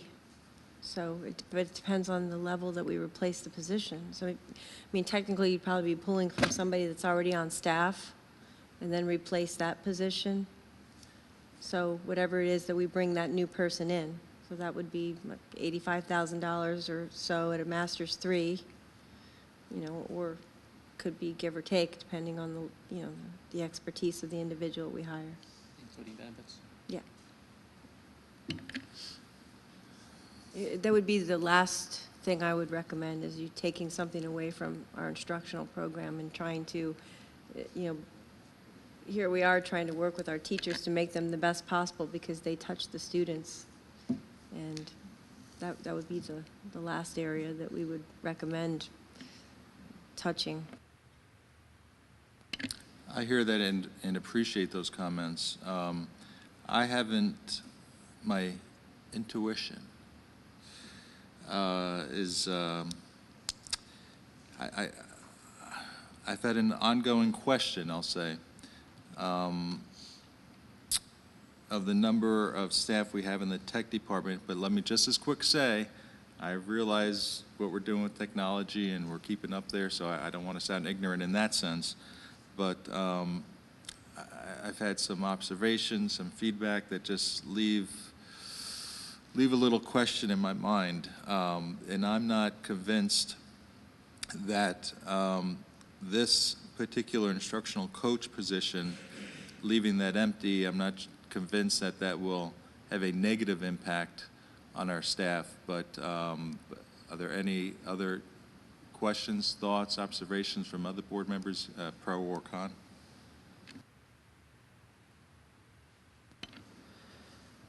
Well, I'm going to admit that that this position was also in my mind as a place to come close to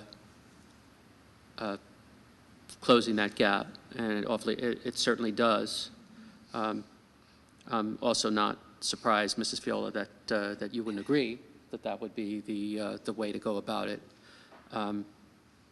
I have felt for a long time that that one area of luxury for Pottsgrove is the number of coaches we have.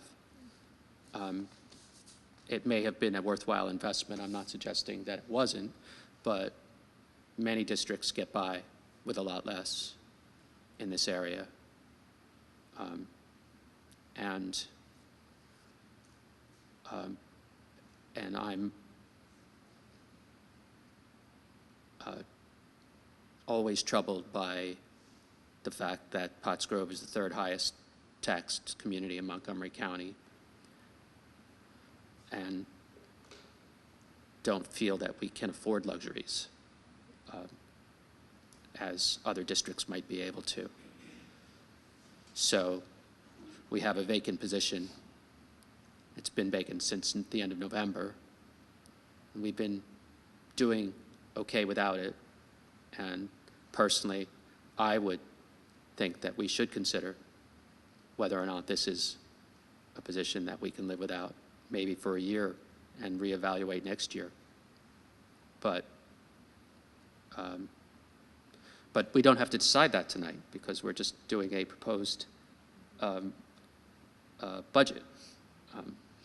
That's just one way to get to the goal. It's not the only way. And frankly, if we got to the goal through another way, I would still want to consider it, because then we might actually think about whether or not we can afford to cut taxes, which would be unheard of, but welcome to a community that has the third highest taxes in Montgomery County. So that's my thoughts on it, Mr. Parker. Thank you, Mr. Rabinowitz. I do, you know, it's kind of funny how it's such a odd thing to say in this district, in this community, a zero tax raise. Well, that shouldn't be odd. That should be common. And I think what might be odd, and what we thus need to consider, is, could we be, without negatively affecting the student's education, could we possibly be in a position to have a tax cut without thus creating the risk of a double-digit tax raise in future years? That's not what I'm hearing from anybody here. Nobody. And would not recommend that whatsoever. Not looking at putting off costs that are going to have to be addressed later, and then we have this huge tax raise again, as the community has seen in the past. So I appreciate those comments. I'd like to look into that more. Mr. Nestor, can you just help us time-wise, if we pass the motion as recommended with the $124 deficit, how much time do we have to come back, hear your recommendations, Ms. Feola's recommendations, next meeting, and make informed decisions? Because I would prefer, I brought this up, Mr. Rabinowitz commented on it, but we do hear concern from Ms. Feola, and I think we need to respect that and give it time to digest it, to get more information, if we do have that time, in fact. The schedule for the budget adoption is that upon adopting a proposed final budget, it has to be 30 days from that date before you can adopt a final budget. So the selection of tonight to adopt the proposed final was to meet the schedule for our regularly scheduled June meeting to adopt a final. We can talk about this up until that point in time if we choose to adopt that night, or we can wait till June 29th and adopt it at the 11th hour and have an extra 2 weeks to discuss it. So we have another meeting in 2 weeks to discuss it, but then it has to post for, then it would have to post for 30 additional. No, we'll post this. And we This can starts change it the clock. without reposting it. Okay, that sounds good. Anybody else? The only thing I would say in regards to the instructional coach and such is that I would really like to see the board try to get down to the 0 without using that position. And then we can make a decision on that and afterwards, but not use that as a way to get to 0. I would agree with you. I was just pointing out that that is a way to get to 0 absent other options.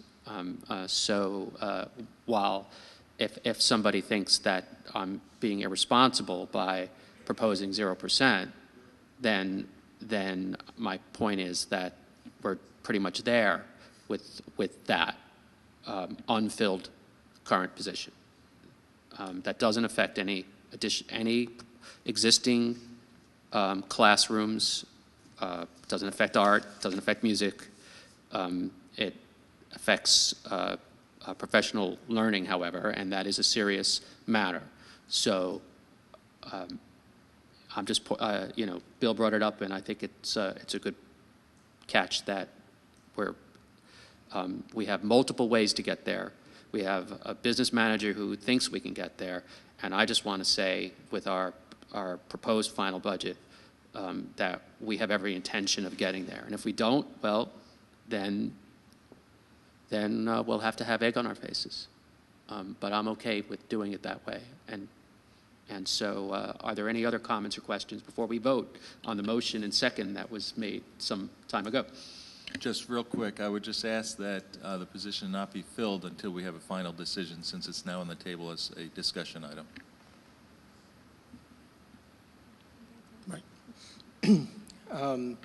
I guess what I would like to say is I agree with those that would like to keep that position, that coach position. Best way to predict how I'm going to vote on any given idea is whether it improves student and professional staff and their ability to teach and provide better education. In my opinion, new furniture for the district office did not do that. This coach does. So it's a really simple guide as to how it's going to go with my votes. I would, that's $45,000. That's half the cost of your teacher, right? It's just where do you want to put your money? And that's kind of for future reference. I'll just point out to you, Bob, that, and you know this, that the furniture is a one-time purchase, and the teacher is a continuing cost. So while I'm right there with you, there is a big difference between those two, and putting them together in that in that context. All right. Well, anyway, just wanted to point that out to you. Anybody else? Motion is second. All in favor? Aye. Opposed? Motion carries 7-0. The next item is a selection of a treasurer for the 2016-17 school year. I nominate Patty Graham. Does Patty want it, first of all? Because just Starting to fall asleep a little bit. Gotta wake up. I'd be honored. Thank you. Any other nominations? Hearing none, all in favor? Aye. Opposed? Motion carries 7-0. Congratulations, Patty. I recommend that you approve the bids conducted by the Montgomery County Intermediate Unit for 2016-17 as presented. Second. Motion and a second. Any questions? Hearing none. All in favor? Aye. Opposed? Motion carries 7-0. I recommend that you approve the budget transfers for April 2016. So moved. Second. Motion and a second. Any comments or questions? Hearing none. All in favor? Aye. Motion carries 7-0. I recommend you approve the change order 2014-6-01.01 to Sargent Enterprises in the amount of $10,271.66 for the removal of lead-containing wall tile in the old gymnasium. So moved. Motion and a second. Any comments or questions? Hearing none, all in favor? Aye. Motion carries 7. Oh, opposed? Do we have an opposed? No. Motion carries 7-0. I just forgot to ask. Yeah, we're recommending the food service budget. Does it need to be presented first? We do have Tom Lindgren here. Beyond from Chartwell's, if you would like to hear a presentation, or you can approve it. The current proposal on the table is a 5 cents increase for lunch. Motion to approve as presented? Second. Motion and a second. Any comments or questions? All in favor? Aye. Opposed? Motion carries 7-0. Recommend the approved payment of the Pottsgrove High School renovation project invoices as presented. So moved. Motion and a second. Any comments or questions? Hearing none. All in favor? Aye. Opposed? Motion carries 7-0. I recommend that you authorize the administration to execute an internet services agreement with the Montgomery County Intermediate Unit for July 2016 to June 30, 2017 in the amount of $27,954.75. Just quickly, is that an increase from the previous year? Same. Okay. I knew.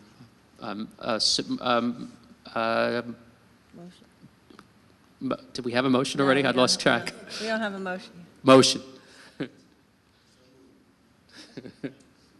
We have a motion and a second. Any comments or questions? Is this the only internet services agreement that we're going to be asked to approve? I feel like I'm hearing about this stuff all the time, but I don't know. This is the only one that, yes, for this coming year is the only one. We do have a small Comcast backup, but that was a 2-year agreement, and we're not there yet.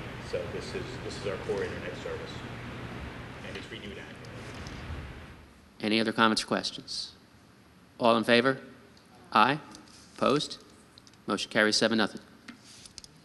We're recommending that you authorize the administration to execute the agreement with the IU for E-rate application services for $6,000.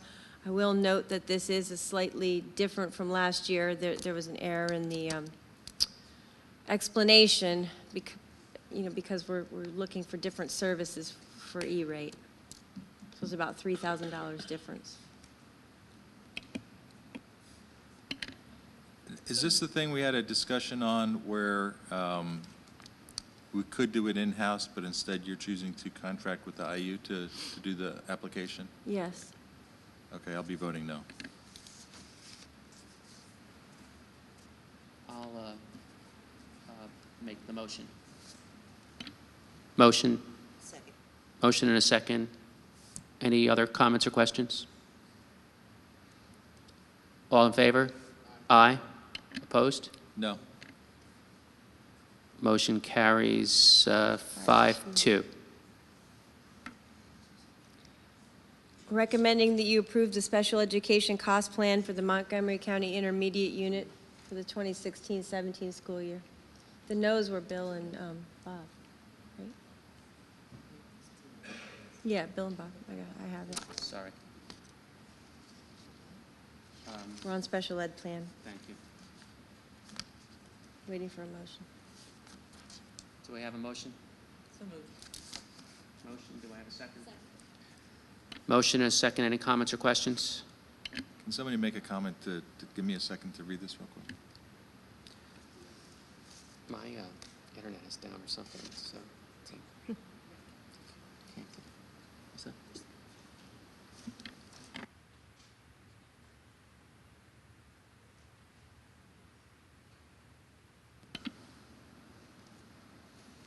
Motion and a second. Any comments or questions?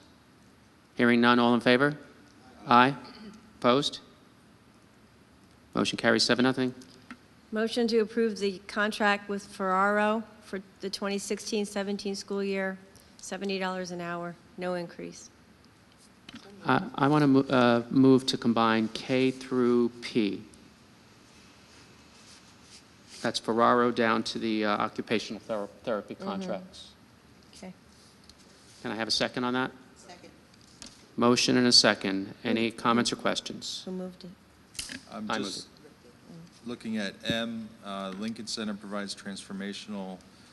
So we're looking to contract for 2 additional counselors in addition to the counselors and social workers we have in the district? We've had those counselors for quite a long time. Essentially, they address IEPs, they address some additional student assistance needs, run groups for us, specialized counseling for crisis, make sure we're in accordance with our IEPs for counseling services. Can't get that all done with our guidance counselors. Are they, so is this full-time, whatever it is, part-time or full-time, is their time used to the max? Absolutely. There's 2 full-time counselors. One is stationed at the middle school, and the other one is shared between some elementary schools to service our IEP students. We also use our social workers sometimes for counseling as well.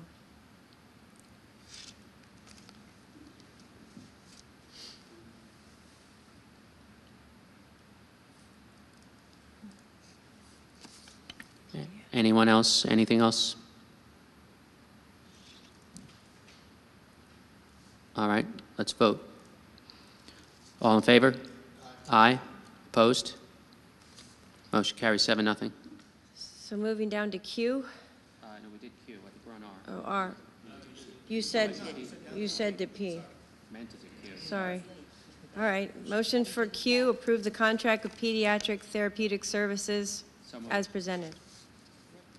I'll second that. Motion and a second. Any comments or questions? All in favor? Aye. Opposed? Motion carries 7-0. Sorry, folks.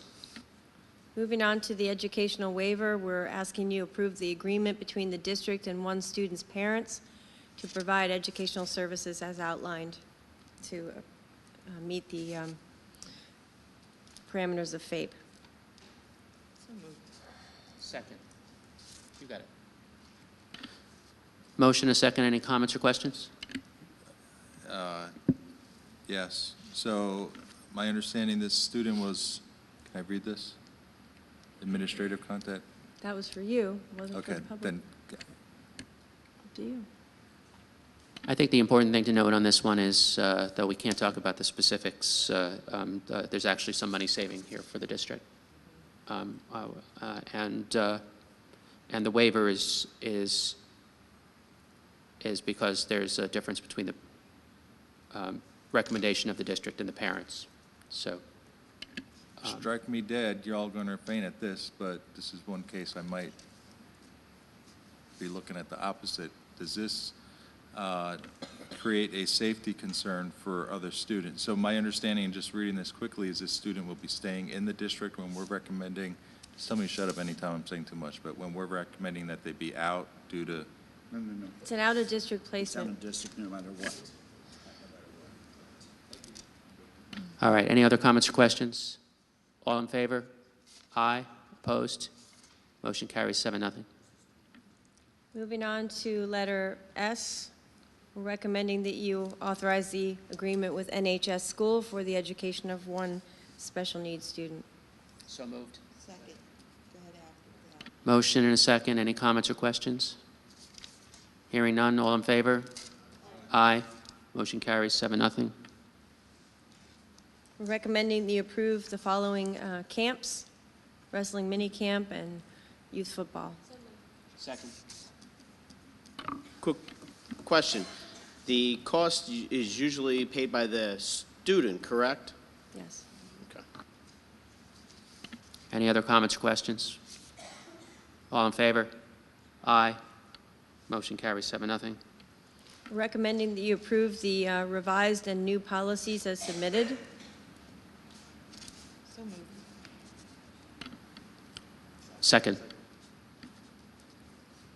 Al was first. Motion and a second. Any comments or questions? I actually want to point out that we're approving a new policy. Because my internet isn't working, I don't remember the name. It's policy 824, maintaining professional and adult student boundaries. Maintaining professional adult student boundaries, and I think that the public might be interested in reading that policy, so I'm saying it to the cameras. Any other comments or questions? What plan is set up to have a rather serious discussion with all staff regarding this policy, and when will it be implemented? We're incorporating that into our opening day professional development, and also principals will be instructed to add that to their staff handbooks when they review key or pertinent items each year.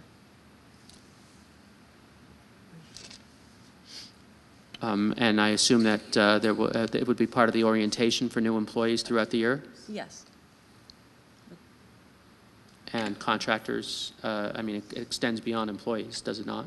Well, we're going to put it into our, when we do the ID badges, for contractors get an ID badge, so that there's already things that they are oriented to, so to speak, and that'll be added. Great. I realize we're coming to the end of the year, but we do have a few weeks left, and I appreciate that it's going to be shared at the start of the year. Is this, just putting a thought out there, so I want to hear from the administration, but is this something that we can present at the next staff meeting in each building and make the staff aware and remind them that if they have any thoughts, concerns, et cetera, that they need to bring it forward? The principals can certainly do that in a short staff meeting that they have in their building. They can call a short staff meeting and pass it out. I would like to see that happen if at all possible. Any other comments or questions? All in favor? Aye. Opposed? Motion carries 7-0. Well, we need appointment for the following vacant seats held by Mr. Rossi, the Western Montgomery Career and Technology Center, and the Operations and Facilities Committee Chair. We just need you to appoint those two. It's number 16. 16, I think. Oh, I'm sorry, 15, you're right. Sorry. Thank you. You just, as a board president, you make the appointment for those two, Western Montgomery and... So I appoint Robert Lindgren for the Western Montgomery Joint Operation Committee. It does? Western Montgomery? My apologies. The Western Center has to be an election, but the operations chair here is your appointment. So we've got to do two separate. Okay, so I appoint Robert Lindgren to be the chair of the Operations Committee, and I make a motion to appoint Mr. Lindgren to the Western Center Board. A motion to fill out Mr. Rossi's term. I have a motion and a second. Are there any comments or questions? All in favor? Aye. Opposed? Motion carries 7-0. Thank you. And we're on to the committee meetings. I don't know if you want to do it, Mr. Leach or Mr. Lappick. We're asking that you accept the minutes for the... That's all. We're asking that you accept the minutes for the last curriculum. Yeah, and if you want to make a report. I can make a report. Actually, a lot of people were here that night, but I'm going to keep it sort of brief. It is mostly covered in the minutes. We covered over two basic things: the gifted education programming, and then also grading practices and implementation.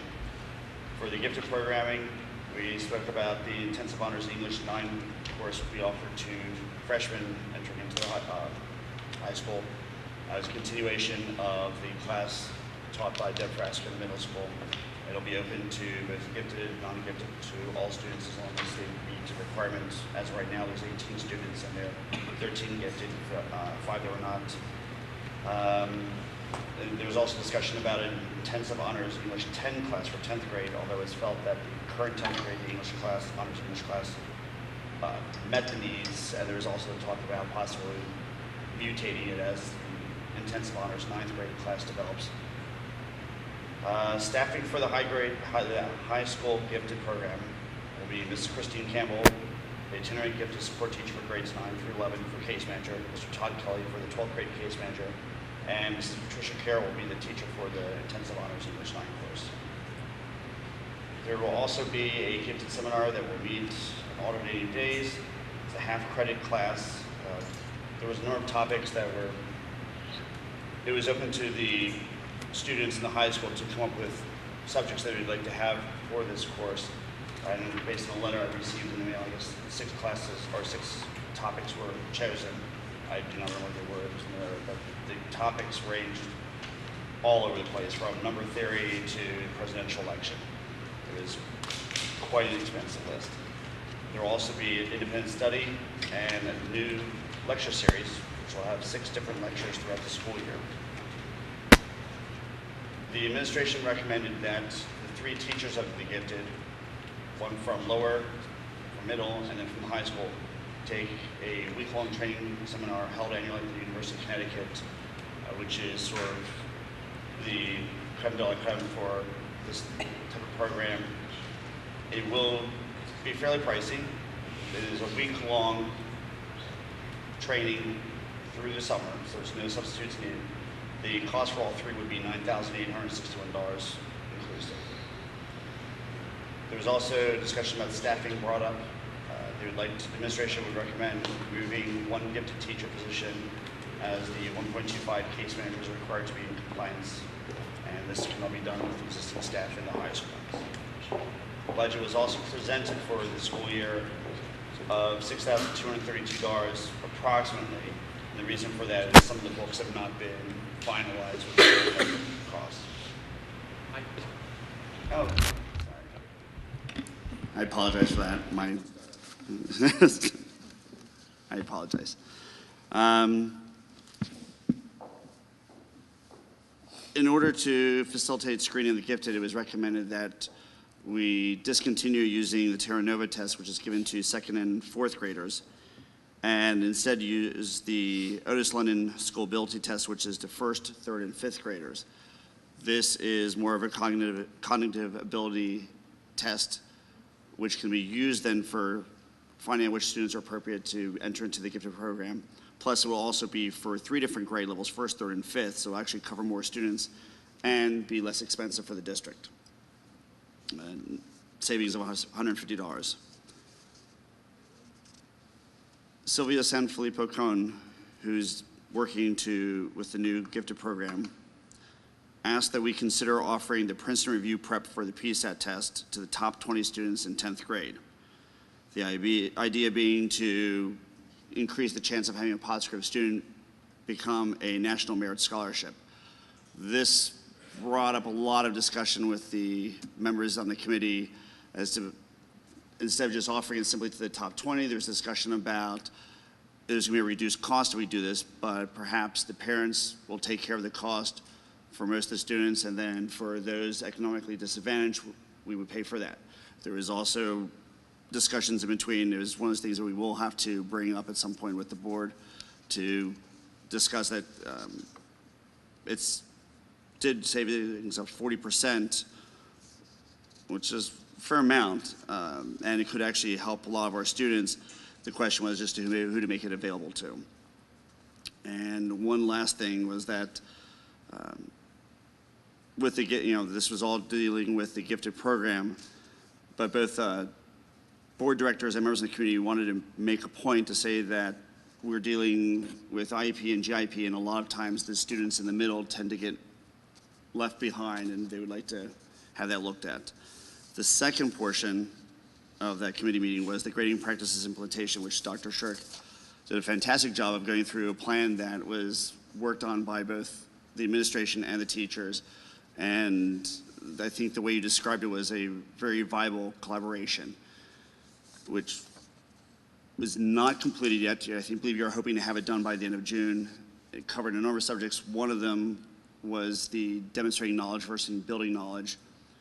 Currently, we're doing 90-10, and the discussion was in the meetings and the minutes was as a possibility in the high school and middle school to keep that at 90-10, but then core courses and non-core courses, depending on the grade, could be 80-20 and 70-30. Again, it was just a preliminary discussion. It hasn't been finalized yet.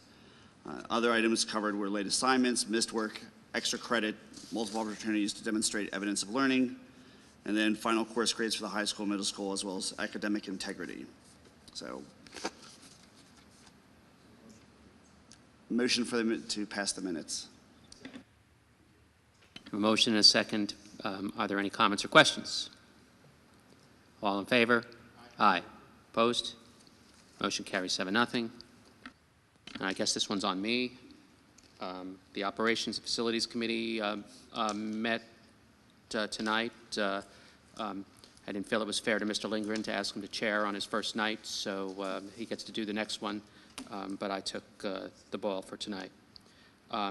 There was discussion, the second discussion that we've had on the capital project plan.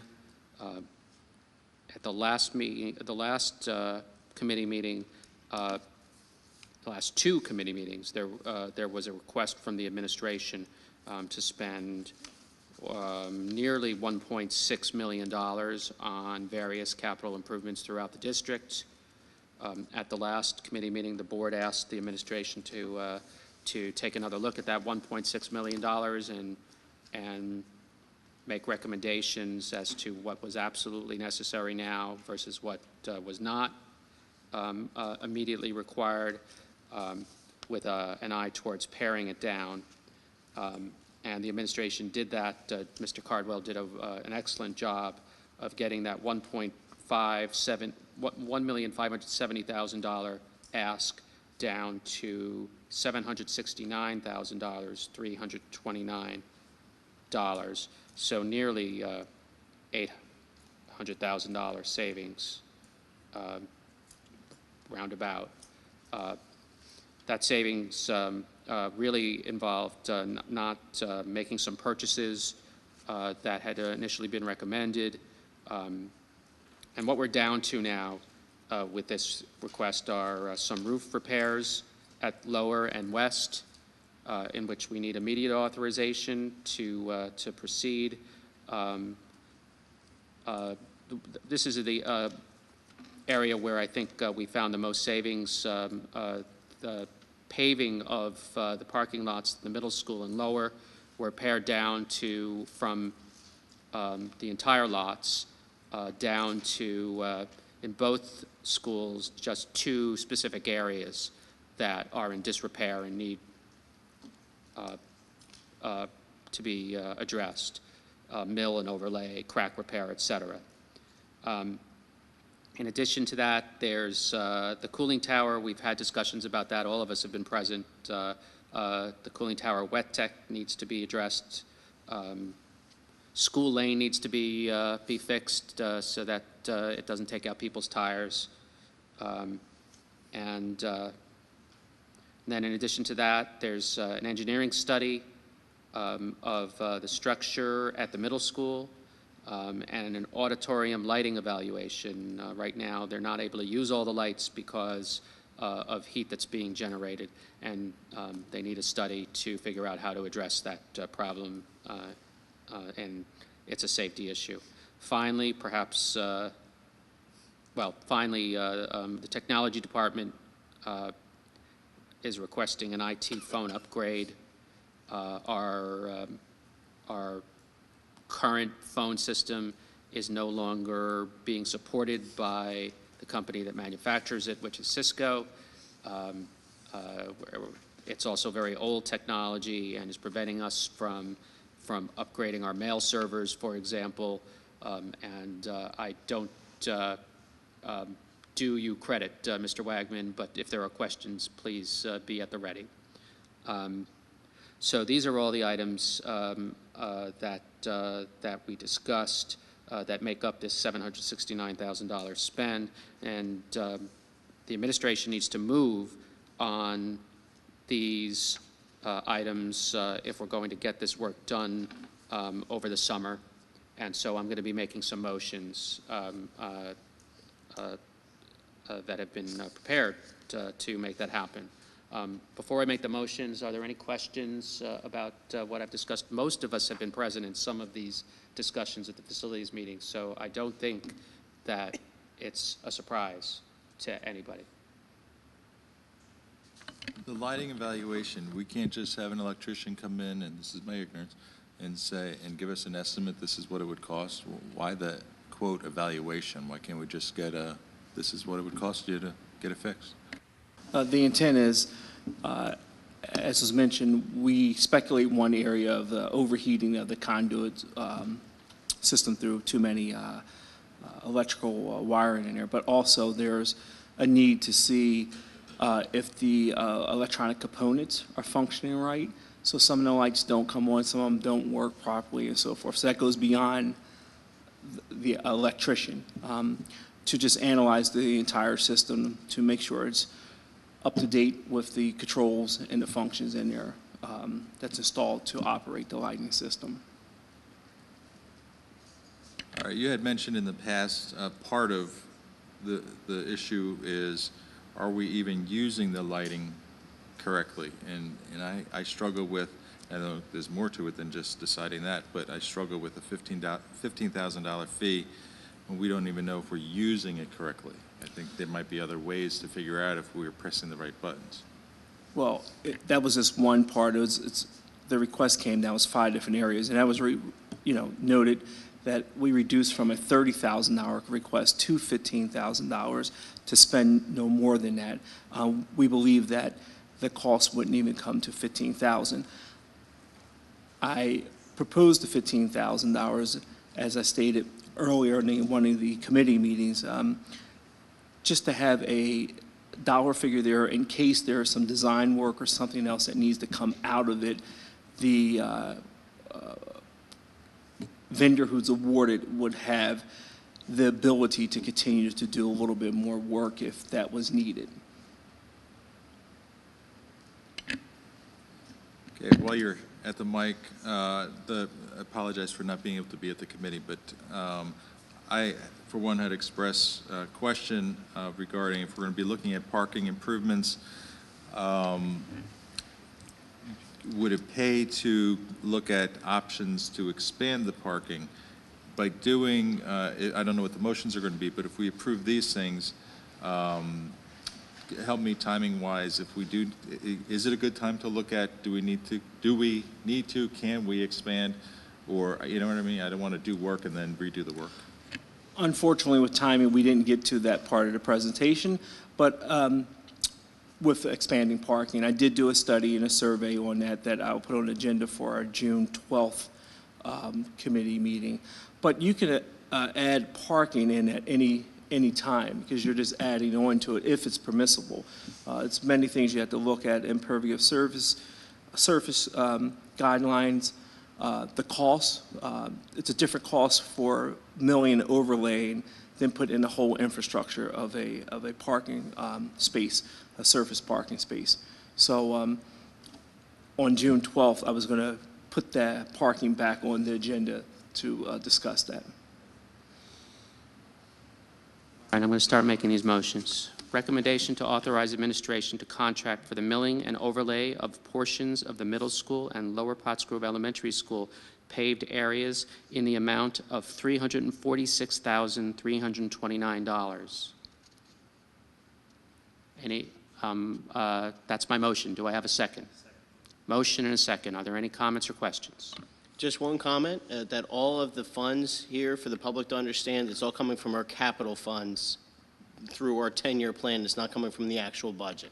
Correct. These spends are coming from capital funds. We currently have $6 million in that fund so that we can afford to maintain our buildings. If we don't maintain our buildings and our parking lots, then our school will fall apart. So, literally.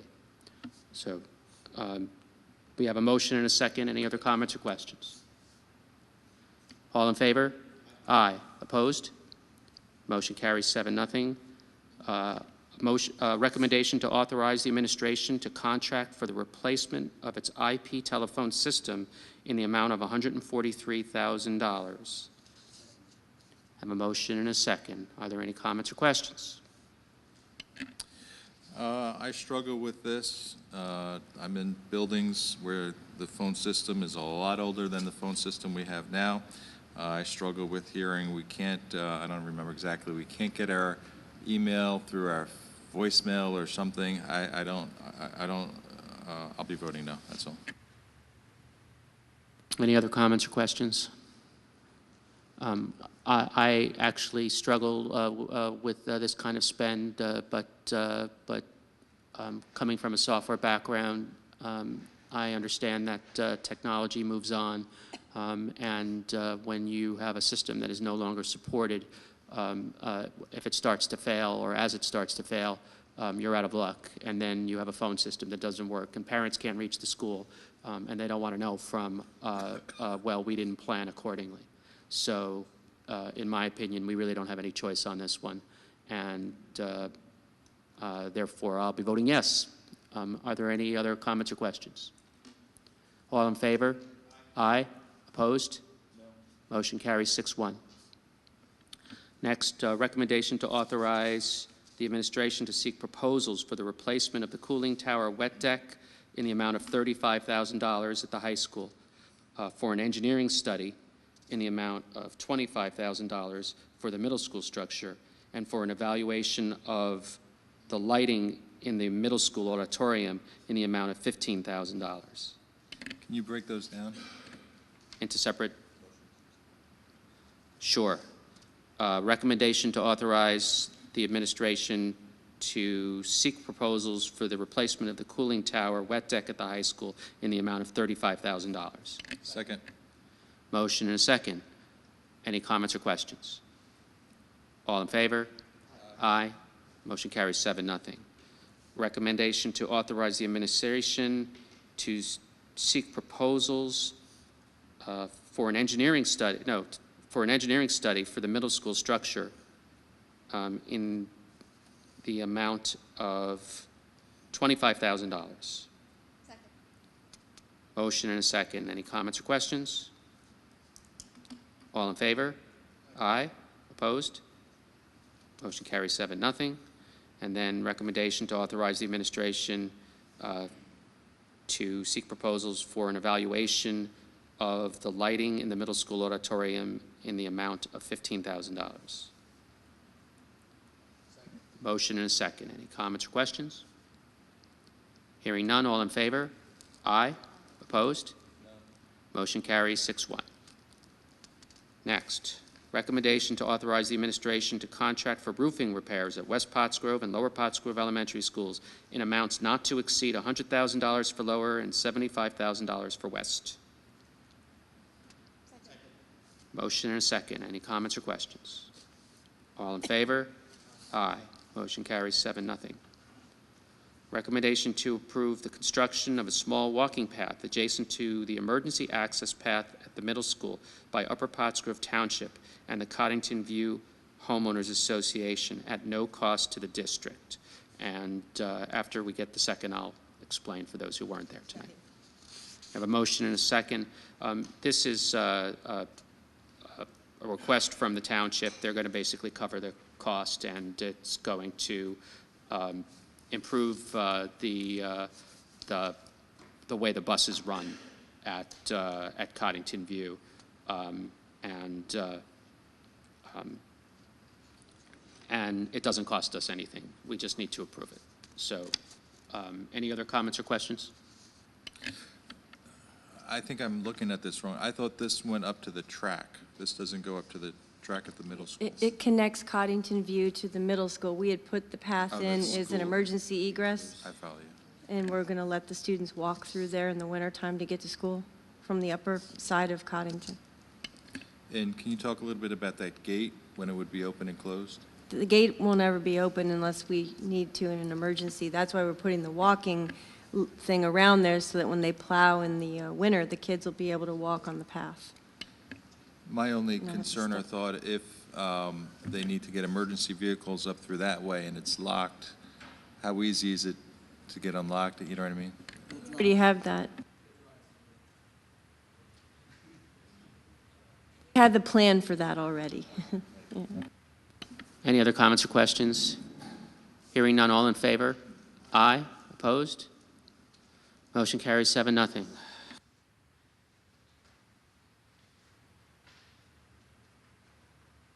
New business.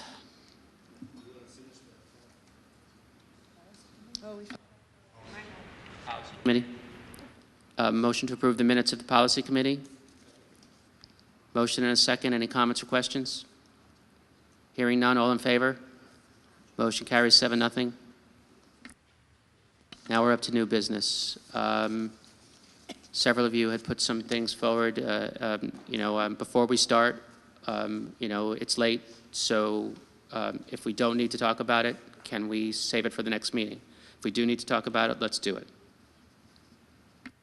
My quick thing that I sent everybody out, I've been talking about this for the last 4 weeks, simply because the way our meetings run, we got our time that's only till 3 hours, and a lot of the things that we do here on this board at new business is actually items that the public may actually want to see. Same thing with the media wanting to know about and such like that. We pretty much lose most of the individuals here at the meetings before 10 o'clock and everybody's brains start to go frying. My suggestion is to start moving new business back to before the public comment so that the public comment could actually hear what the new business that we're looking at and then simply possibly have a comment after that. Al, it feels like we'd be just robbing Peter to pay Paul. But I'm empathetic to the idea.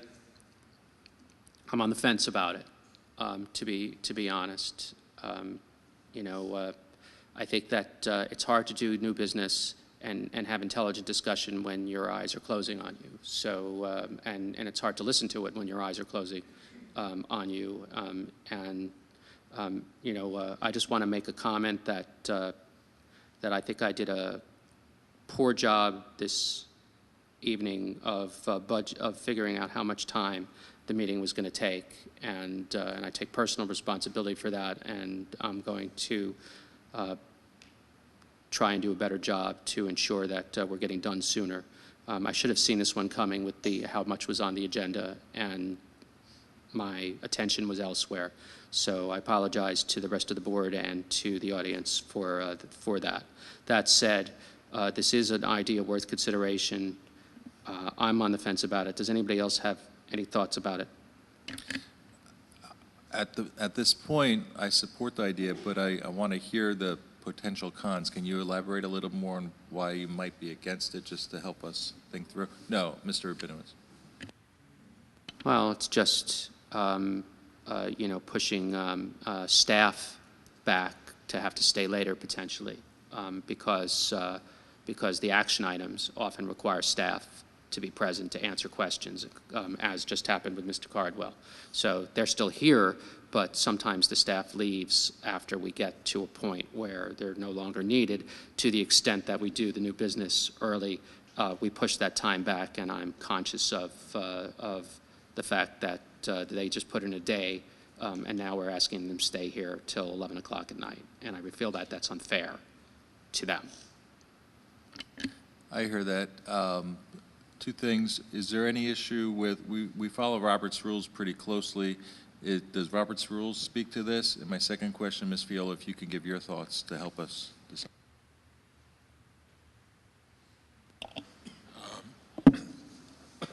Excuse me. In the end of the day, Robert's rules allows the majority of the board to set the agenda. That's the short answer. You have a policy currently.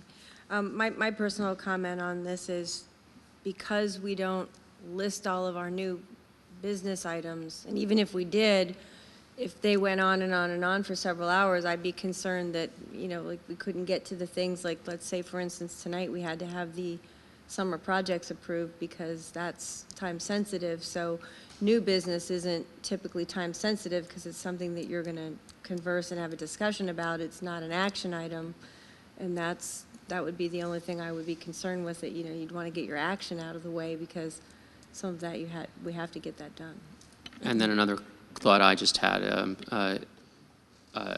is that when we have presenters who come to visit us, we hold them hostage that much time longer on things that they're not really here to hear about sometimes. So, you know, whether it's tonight's presentation on balanced literacy, where we had teachers here, they would have had to wait an extra hour or whatever the time frame was, or the gentleman who came to speak to us from ICRA. So that would be another potential consequence of pushing this back. You know, we could guesstimate the time they should come so that they're not sitting waiting, and that might be a workaround. But that's another reason I'm on the fence about it. So, Al, are you planning to make a motion for this, or are you just looking for, you know, how we all feel about it?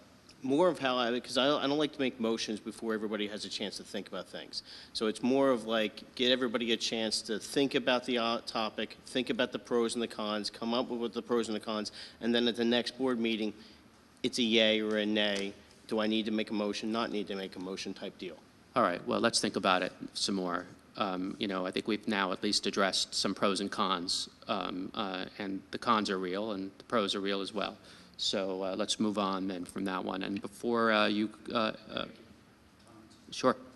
Just, I mean, we realize we're using the board docs for the first time tonight, but if we can make sure to have new items listed on the board docs, as that does allow then the public to see it ahead of time, to possibly ask questions, or when it comes, you know, just a thought, just to be able to get out there to the public so they know whether it's something they are interested in coming, and maybe plan to not show up at 7:30 and instead they show up around, you know, 9:30 or something like that. So I'm curious if we can somehow make more people aware of the ability to use this would be nice. Fair enough, but asking people to show up at 9:30 is a little over the top too. So as asking them to stay. Well, as opposed to coming up at 7:30 and waiting until 10:30, that's what I was getting at. Is this No, I'll watch that movie, then show up. Yeah, so, you know, okay. I hear you.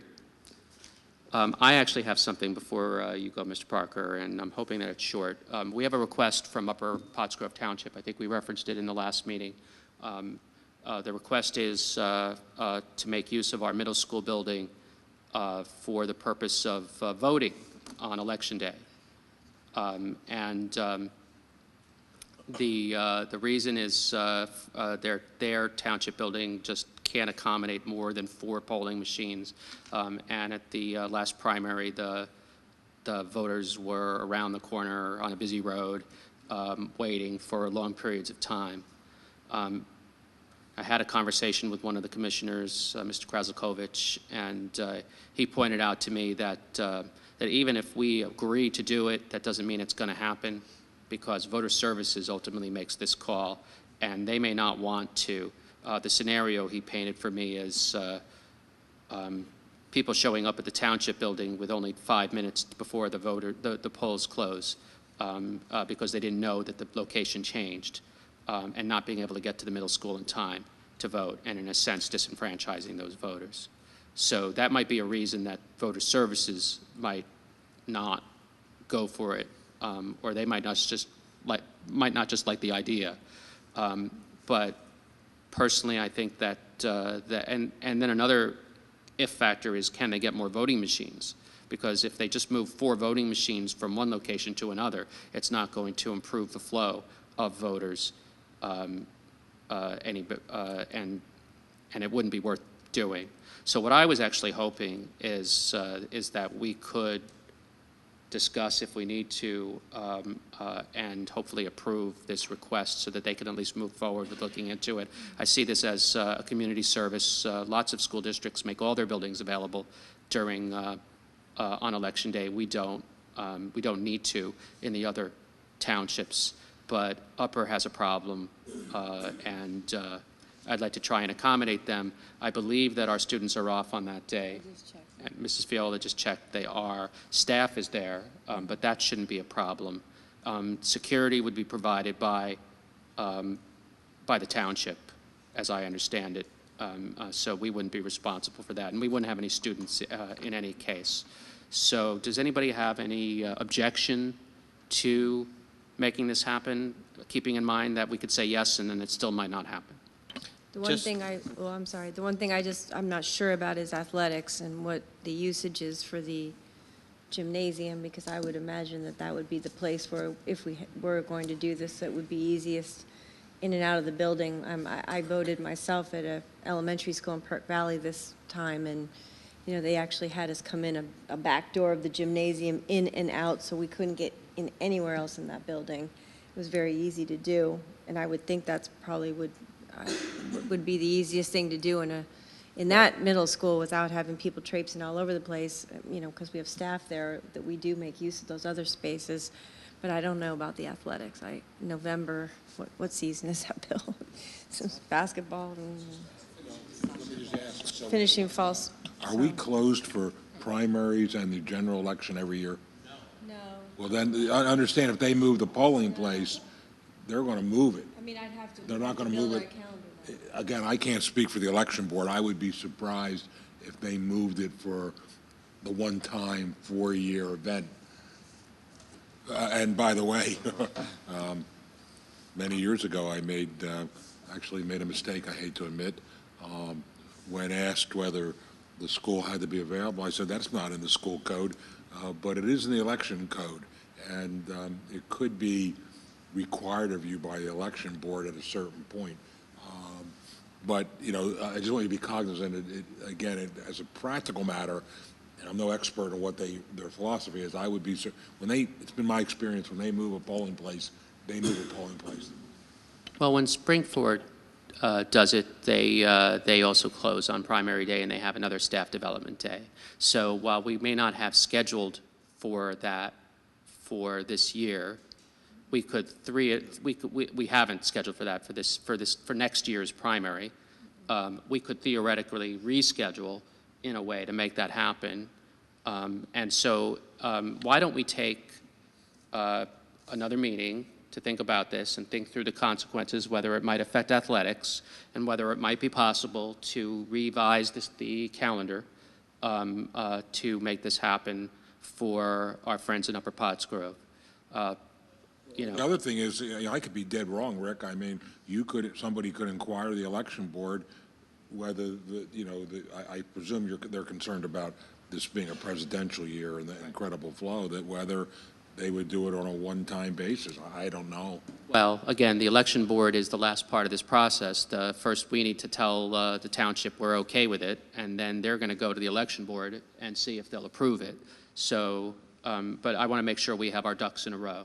So let's make this an agenda item for further discussion, and if you wouldn't mind spending a little bit of time looking into the athletics end of it, and also looking at the calendar to see whether we could make it work in any way for the following primary. And I suppose another option would be to say, look, we'll do it just one time only because it's a presidential year and you have a need. But we're not constituted to do it in the following year. They may say no because of that, but that's another option as well. Okay? Kurt, do you have something? 3 things, but I narrowed it down to 1, and I'll make it real simple. I could just make it a request for information to the administration. If you could bring to us, unless there's an objection from any on the board, what SRO protocols are currently in place. It's something that has come up in conversation more than once, and I'd like to make sure, I think we need to make sure that there's appropriate protocols, again, with the philosophy of being proactive versus reactive. Prior to an event happening, let's make sure we have our ducks in a row. So if we could research that and bring it back, if we could put, Mr. Rabinowitz, if we can put that on the agenda for next month to hear a report on that. Does anybody object to asking for this information? All right. Would you mind, please?